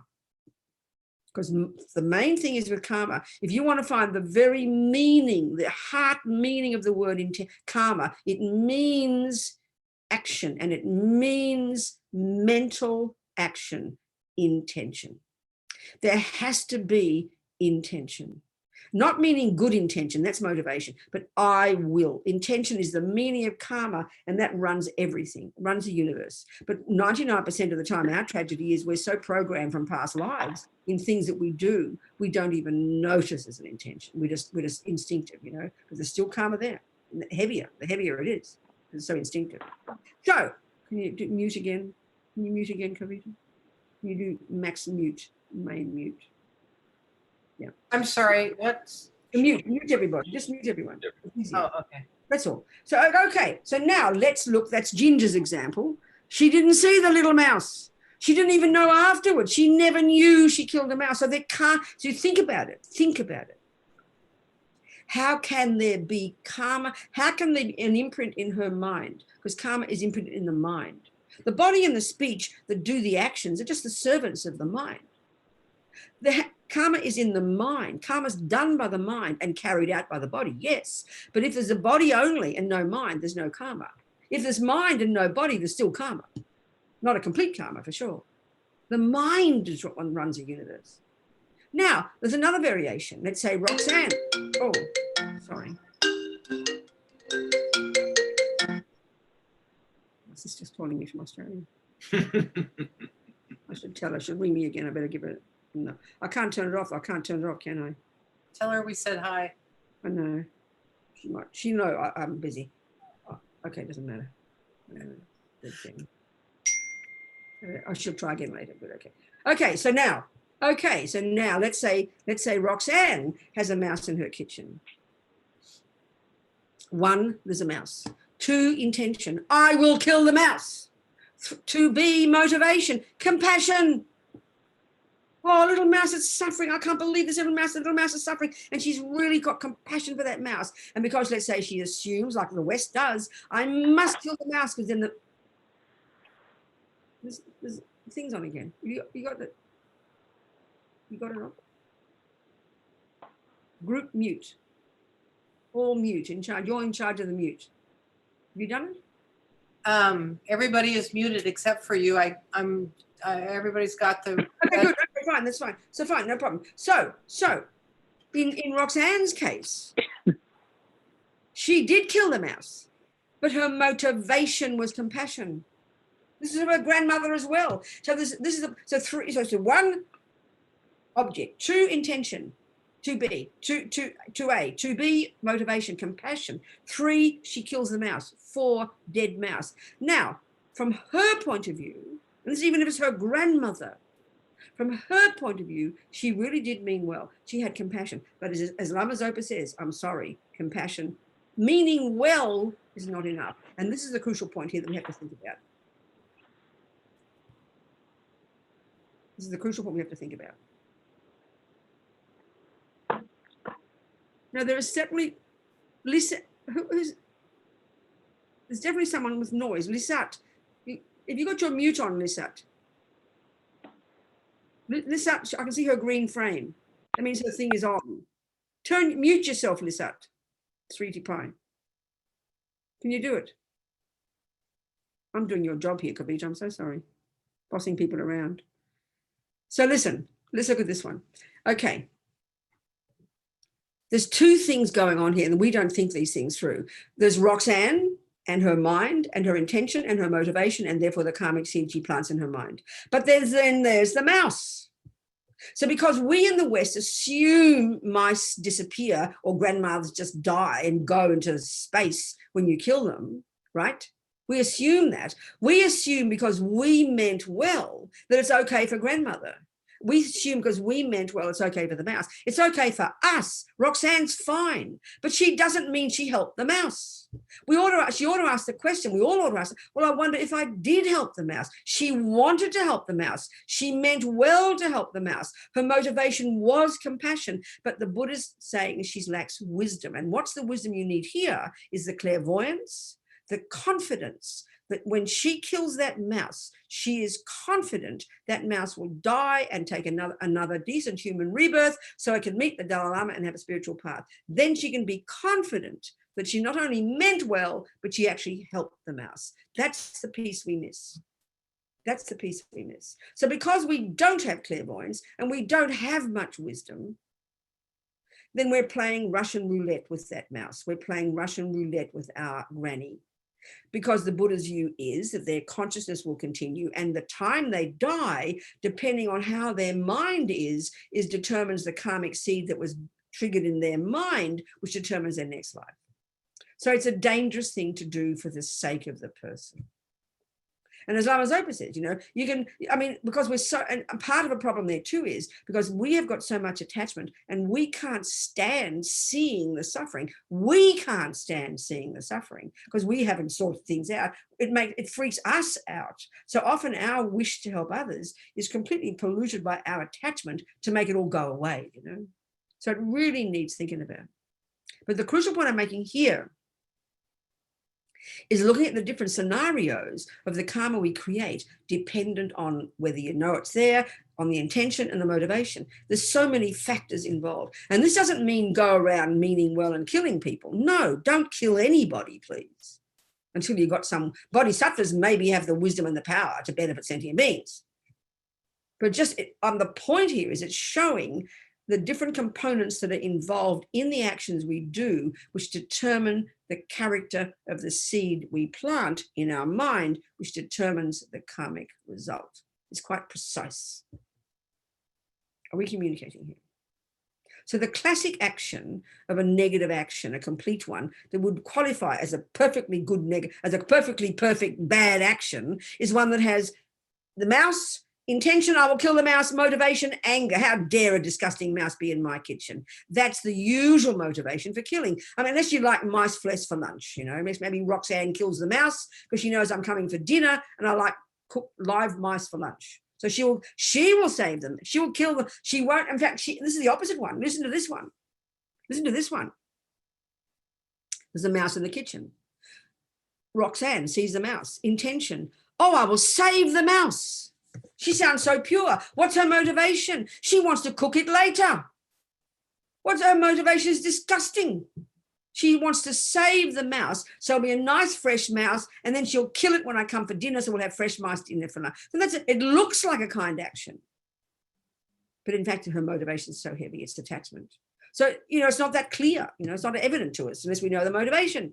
But a complete negative action would be intention, I will kill the mouse, and motivation, I hate mice. How dare that mouse be in my kitchen? And you kill it. And then it dies. That's a complete negative action that will sow a negative seed in your main bank vault that will multiply and multiply and multiply and ripen as many suffering lower realm rebirths, as well as the continuous habit to kill, as well as getting killed, and as well as the environmental result.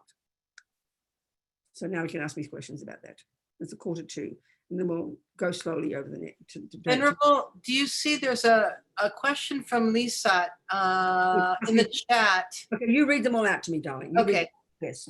I am a nurse manager working in a U.S. hospital. Yes. When a patient doesn't medically need to be in the hospital but refuses to leave, is it part of my job to boot them out? Is this action creating negative karma Oh, for me? darling, it must be so hard. What's your name again? What's your name? I don't, Lisa, Lisa, Lisa. darling. Lisa, that must be a tough one, darling. I mean, you've got to have the rules of your hospital, I suppose. And these days, it's kind of powerful. I mean, what can you do? These are situations. What can you do? You know, I mean, just same as you have. I mean, you're there to help people, but if this person doesn't, I mean, I can only take your words on face value. I mean, what can you do? I mean, surely you don't call the police, do you? You try to get them out. And what if? I mean, I don't know. What do you do if they don't leave? You leave them there for a while, hope they go, or you chuck them out. I mean, I'm interested to know what you would do. I mean, you've got to have the best motivation and try not to harm them. But I suppose you've got to have, especially these days with hospitals, you've got to follow the rules of the hospital and make space for people who do need. And it must, Venerable, be an easy solution. I believe Can somebody. you hear me now? It's Lisa. Oh, good, Lisa. Talk to me then. Wonderful. Let's hear your side of it. Okay. Have I called the police? Yes. So what happens is sometimes we have people that do not want to leave the hospital, homeless people. So, and sometimes they can become belligerent. So then I get called to the bedside to pretty much get them to leave the hospital. So yeah, so of course, I have had to call the police, or I call family members and tell them that they must come up and pick their mum up. There's no reason for them to be there, but they're trying to dump them in the hospital. So yeah, am I creating negative karma in doing this? I try to be compassionate, but... Right. No, see, it's exactly the same thing as we said before. The key thing for you, Lisa, the event is, even if you kill that mouse, but you meant well, even though you didn't help the mouse at all, you meant well. So from your side, you didn't create negative karma. What makes the karma you create negative is not the action you do, is your motivation. So all you can do is have as much wish not to harm, not to be angry, because that's what pollutes your mind. Do you understand my point? It's your mind that counts. You can still be, you have to be firm, and you even have to call the police, but you hope they don't get harmed. But your motivation has to be as pure as possible, and you have to be and not want to harm. That's the key point. It's got to be what's in your mind. Do you understand, Lisa? Yeah, I guess it's a bit mixed because, of course, I'm compassionate. I feel empathetic for their situation, but honestly, I work for the hospital. So if they don't need to be there, I want them to leave. No, I know, but the point is your motivation. Can you see the difference between you? Can you see the scenario in which there's a homeless person and let's say they're really being disruptive? Can you see one situation might be maybe someone else who's in your job will be angry and will get angry about that person. But let's say another person does it, but they don't get angry. The difference is in your mind, not the action you're doing, Lisa. You have to throw them out. What I'm trying to say is the only way for you to be really to protect your karma is to not have anger, to mean well, to try and have compassion, but still to be firm. The difference for you, the karma you create, is in your motivation. Can you hear that point? Can you hear the point, Lisa? Yes, I can. Good. Yes, I can. Thank you so much. That's great. It must be a tough one, darling. So the main one is to protect your own mind, but still be like a tough mother, you know? You got to be a tough mum, tough love, but mean well. That's the powerful point for you, you know? That's the tough part, I'm sure. Thank you, darling. Who else, people? Anybody else? Questions about what our discussion just now? Any questions to get really clear? Any questions? I have a question. Yes, Venerable. Justin. Yes, Justin. This whole killing of the animal situation, I was raising the cockatiels last year and I had a bunch of babies die, belly up, 16 of them at one time, and some other baby birds that were still alive but very, very ill. And I was watching them die. It was wrecking me. And so I did the whole thing where I put the bird down. And it was gut-wrenching, so much so. I mean, I was distressed for a long time. What's the question, Jason? And how to deal with this extreme guilt and fear of a karmatic repercussion, or like, I'm always like, when's it gonna hit this time? And why did I think that was a... Okay, that's guilt is our worst. I mean, we've only got 10 minutes left tonight and we're going to go into it in the weekend. You can wait before you kill yourself till tomorrow, Justin. I'm just joking. But see, guilt is the worst response. It's just, guilt is no responsibility. It's anger against yourself. It's like saying, it's like anger with someone else, useless state of mind. And we'll go into it in more detail the weekend. And this is the purification part. Okay. Guilt. Oop. Oh, hang on, no, I'll just finish. Go back. Where's Justin? Hang on, sweethearts. I've lost Justin. I'm here. Hello. Okay, good. So just for a second, then I'll go to the next question. So the main thing is, we'll go into more detail. There's zero benefit in having that view. It's complete superstition. It's like completely the concept that you're going to be punished and you're waiting for the punishment to come on your head. That's a completely dualistic view. It's easy. We all have it, but that's completely not the view. It's like you've eaten, if you think of it this way, Justin, that you ate lots of sugar and you've now eaten sugar and you realize you're going to get diabetes. So sitting there thinking, oh my God, I'm so guilty, I ate sugar. Oh my God, I'm so bad, I'm eating sugar. I'm waiting for the diabetes to come. That's kind of dumb, isn't it? What would you do instead? Not eat the sugar. No, but what would you do once you've eaten the sugar? We're talking about having eaten the sugar. What would you Accept do? that I ate sugar. And then what? What would you do? Make resolve myself and No, darling, you're missing the whole point. There surely are antidotes to the sugar. Surely there's something you can do. If you've eaten poison, you don't just sit there waiting for the suffering to come. That's nihilistic. You surely would try and find some way to immediately quickly as possible, apply an antidote so you don't get diabetes, God almighty, and then you will resolve not to eat sugar again. You've got to first acknowledge you did eat sugar, and if you allow it to sit there, which is what you're doing, just waiting for the punishment to come, that's like continuing to eat sugar every day, waiting for diabetes to come. That's plain idiocy. That's plain foolish. You've got to recognize I ate the sugar. This is going to cause me suffering. So then you've got to apply antidotes to it so it doesn't ripen as suffering. And then you got to vow not to eat sugar again. There's two things you got to do. That's the whole point. It's logical. Are you hearing me? Yes. What purification is, and we'll go about it. We'll go detail tomorrow. Thank you. It's a crucial. That's our biggest problem. We love to be guilty. We love to have guilt. We love to hate ourselves and feel we're bad and feel we're going to be punished. This is very instinctive. It's the function of the root delusion called ego grasping. We made up that dualistic view of punishment and reward, Buddha says, because it's not realistic. Okay. It's accountability. Guilt is not accountability. Guilt is just kind of like angry against yourself, beating yourself up. It's foolish. We'll discuss it tomorrow. Venerable Robina. Somebody else had a question. I saw you. There you are down there. Tracy, go. Or somebody. Brian. Oh, this is Brian. I'm darling. Talk to me. I'm interested in the Buddhist thought on assisted suicide in a medical facility, where helping someone move on to their next life might be viewed as compassionate if they're terminal, but it's also a very challenging situation to know how to think about this. Exactly. And it really is the same. It's the same scenario as, I forget who my example was, Roxanne, I'm killing the mouse out of compassion. It's the same thing. There's two things going on, Brian. Let's just say it's you involved. Let's say it's you making the decision to, kill Tracy. Let's just say. It could be. I suppose. This happens regularly. This is a real scenario.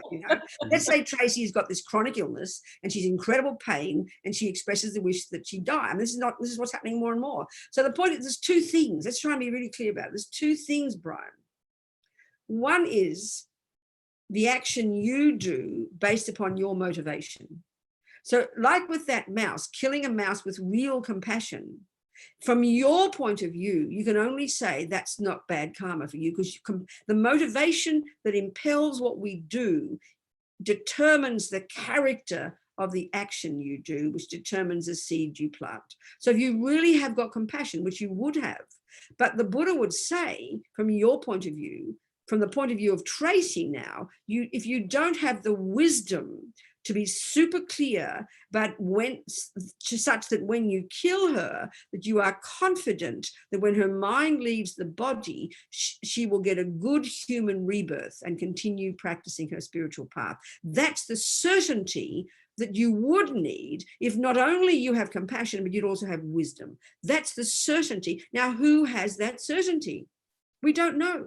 And so that's why it doesn't mean, you see, we just think, oh, I'm not supposed to kill. Buddha says don't kill. It's more nuanced than that. If you have the wisdom to know confidently that Tracy will get a really good human rebirth, then please kindly kill her, because not only are you creating virtuous karma for yourself by having compassion, you're helping Tracy. Now, even there's one story of Lama Yeshe, who's said to be a holy being, who's got clairvoyance and compassion and wisdom. And there was one monk at our monastery, Courtin, that Harry, an American monk, was trying to help this monk, and he was very sick. And Harry told Lama, because Lama Yeshe was Harry's guru. Harry told Lama that he'd found a doctor to help this monk, and Lama said, "That's fine, I'm very happy, but he doesn't need a doctor, he'll be fine." So the fact is, the monk got sicker and sicker, and then eventually went up to the mountains. He was a Sherpa, and he died. Now that sounds like Lama Yeshe was being really cruel, allowing a person to die when he could have helped him. But the point was this: Lama Lundab, the abbot, told Harry, "Listen, what's happening here is Lama Yeshe, because of his incredible wisdom and his clairvoyance, he could see exactly the karma this monk created that is causing this present sickness. He could see exactly that if the monk had got the doctor and he would have got better, he would have had a really good life, but he wouldn't have finished the heavy karma that he created from the past lives, and next life would be much worse suffering. So therefore, he had the wisdom to see it was better that he died. He died very well, and he cleaned up all the karma, and next life, fantastic. Now, who's got that kind of wisdom? We don't have it, Brian. We don't have that wisdom. So the best we can do is be as well as we can. So now with our world the way it is, with all the people dying and people telling them want to die, and in hospitals, people giving medication or not giving medication, helping people die basically, and many people choosing all this, and also the amount of money it costs to keep people alive. I mean, I remember the Dalai Lama saying, if you're going to be in a hospital, it's costing $1 million a day or whatever to keep a person alive, and there's no chance of health, then of course you pull the plug. So it's got to be done because our life is so complicated now in our hospitals and our lives. So you do it as well as you possibly. So I would imagine if you were going to be in the hospital and the only way to keep them alive is spend the thousands of dollars a day in the hospital, and is you say all the prayers, all the pujas, you get the lamas in, you say prayers on the person, and then you pull the plug and you do prayers and help them as much as possible. But it's just because we've made it complicated, So there's two things. One is the karma you create, but two is the result for her. And we don't have enough wisdom, so we've got to be cautious and wise. And the other point that Lama Zopa makes is we don't like in our culture, we don't like this at all. Whether it's the mouse or your wife, we have so much attachment, and when we've got attachment, we don't like the thought of suffering, so it freaks us out and we feel guilty, we feel neurotic if Tracy's sitting there suffering. But I mean, there's so many ways we can help dying people alleviate their suffering, make them feel better. We can make them, and this is why the key point in Lama Zopa's book, How to Stop, is out now again, it came out just this month. How to face death without fear. The whole point about there's so many ways we can help your pet or your wife or the mouse even die peacefully, make the environment beautiful, have them hearing mantras every day, have them hearing prayers every day. Even the little mouse can be calm. And when you're calm, then they will die naturally and the pain won't be so bad, because we in our culture conflate mental anguish with physical pain. But the physical pain you can manage, but the mental anguish only comes from being loving and kind. You can't medicate that. So when we have more courage and allow people to die, knowing that death is not the most shocking thing, and being loving and compassionate and kind, this is a better way to die, because every second you have that experience, you're purifying your own mind. The person who's got sickness is purifying. So there's so many other ways to see it instead of the panic and the drama of I have to kill them, I'm just saying a few points. There's many things to consider. Thank you. You're with me. You're with me though, Brian. Yeah, I think I'm hearing that obviously intent is very important in lots of things we do in terms of what kind of karma we generate. That's right, exactly. But this part about having the wisdom to know that the person that you may be helping move on is moving to a better place or a better rebirth. That's right. If you're not a Bodhisattva or you're not a Buddha, it's hard to know if you have that clarity and That's wisdom. Right. So you're kind of still stuck in the in the no man's land or no. Well, that's right. But that's where if we don't, and we know in our own lives, Brian, if we even ordinary decisions every day, if we know that an action a decision we take could have a dire consequence, we will be very careful about taking it. We'll be very cautious. Like, I might have a real headache and you've got a couple of pills, but you forget which was cyanide. You will not risk. I would rather have my hideous headache than play Russian roulette. So it's not as if just when it comes to death, we're so freaked out about it. So guilty and neurotic and all caught up. But death is normal. Death is okay as death, And when we accept reality of death and help a person die peacefully and well, then it can be a very blissful experience, including if you've even got pain. There's so many things we can do. Do you understand? Yes, I understand. Thank you. Very important point, Brian. So I think we can go home now tonight, or we can stay in our house and turn Netflix off. So listen, okay, let's do for tonight. Kavita? Beautiful, lovely, wonderful. Okay. So tomorrow we go into detail about the purification practice, and we'll try and alleviate Justin's fears before he. And Venerable, I apologize for any stuff that we're not doing. Oh, you quite didn't. You did beautifully. Now I know why Lisa's one looks different, because she's got a telephone. It's very interesting. So no, everything was fine. It's everything wonderful, and I'm very happy you're all there. And I hope it was useful thought, stuff to think about, things to. And even if we've heard this stuff 1,000 times, I tell you, because every time I have to say it, I'm telling you, I get something from it. So it's very encouraging, you know. So instead of just thinking, oh yeah, I've heard all that, tell me something else, we skim over. We've got to hear it, because every time we hear it, it gets a bit clearer, hopefully. So we think here we've been 2 hours, gone like a dream, so quick. What time is tomorrow's one? I'll post it in the chat. It's just that I'm in Australia and I'm just trying to work out the times Oh my already. God, yeah. You're midnight, aren't you? Oh, no, no, it's noon. You're noon, darling, yeah. So what time is it? What time is it tomorrow? Texas time? We have she should 9 o'clock, isn't it? It's Isn't it? 11 o'clock. 11 o'clock. Okay, tomorrow in Melbourne, it's at 2 a.m. It's at 11 o'clock. Oh, darling, it's 2 a.m. France. It's going to be in the middle of the night for you. What's Here? I'm gonna post this in the chat, and we've got a few time zones. So anyway, okay, hold on a minute. Okay, you'll do that later. Okay. Yeah. We do our dedication prayer now. And we do our little dedication prayer, thinking here we've been these 2 hours, all these seeds we've planted. Maybe we're going to nourish these seeds from this second forward with our effort, with our hard work, so that we can develop our amazing potential, so we can be a benefit to others. And then may compassion, bodhicitta, grow and grow in the hearts of all.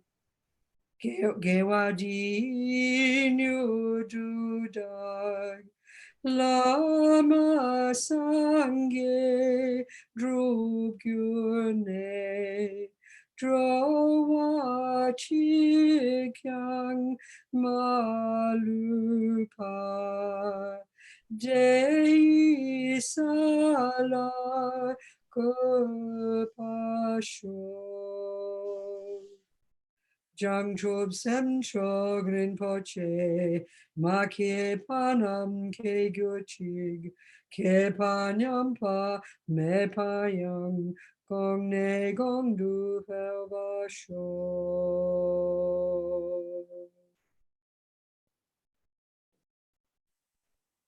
Thanks everybody so much. Good job, everyone. Thank you. Thank you, Venerable Robina. Thank you. Thank you.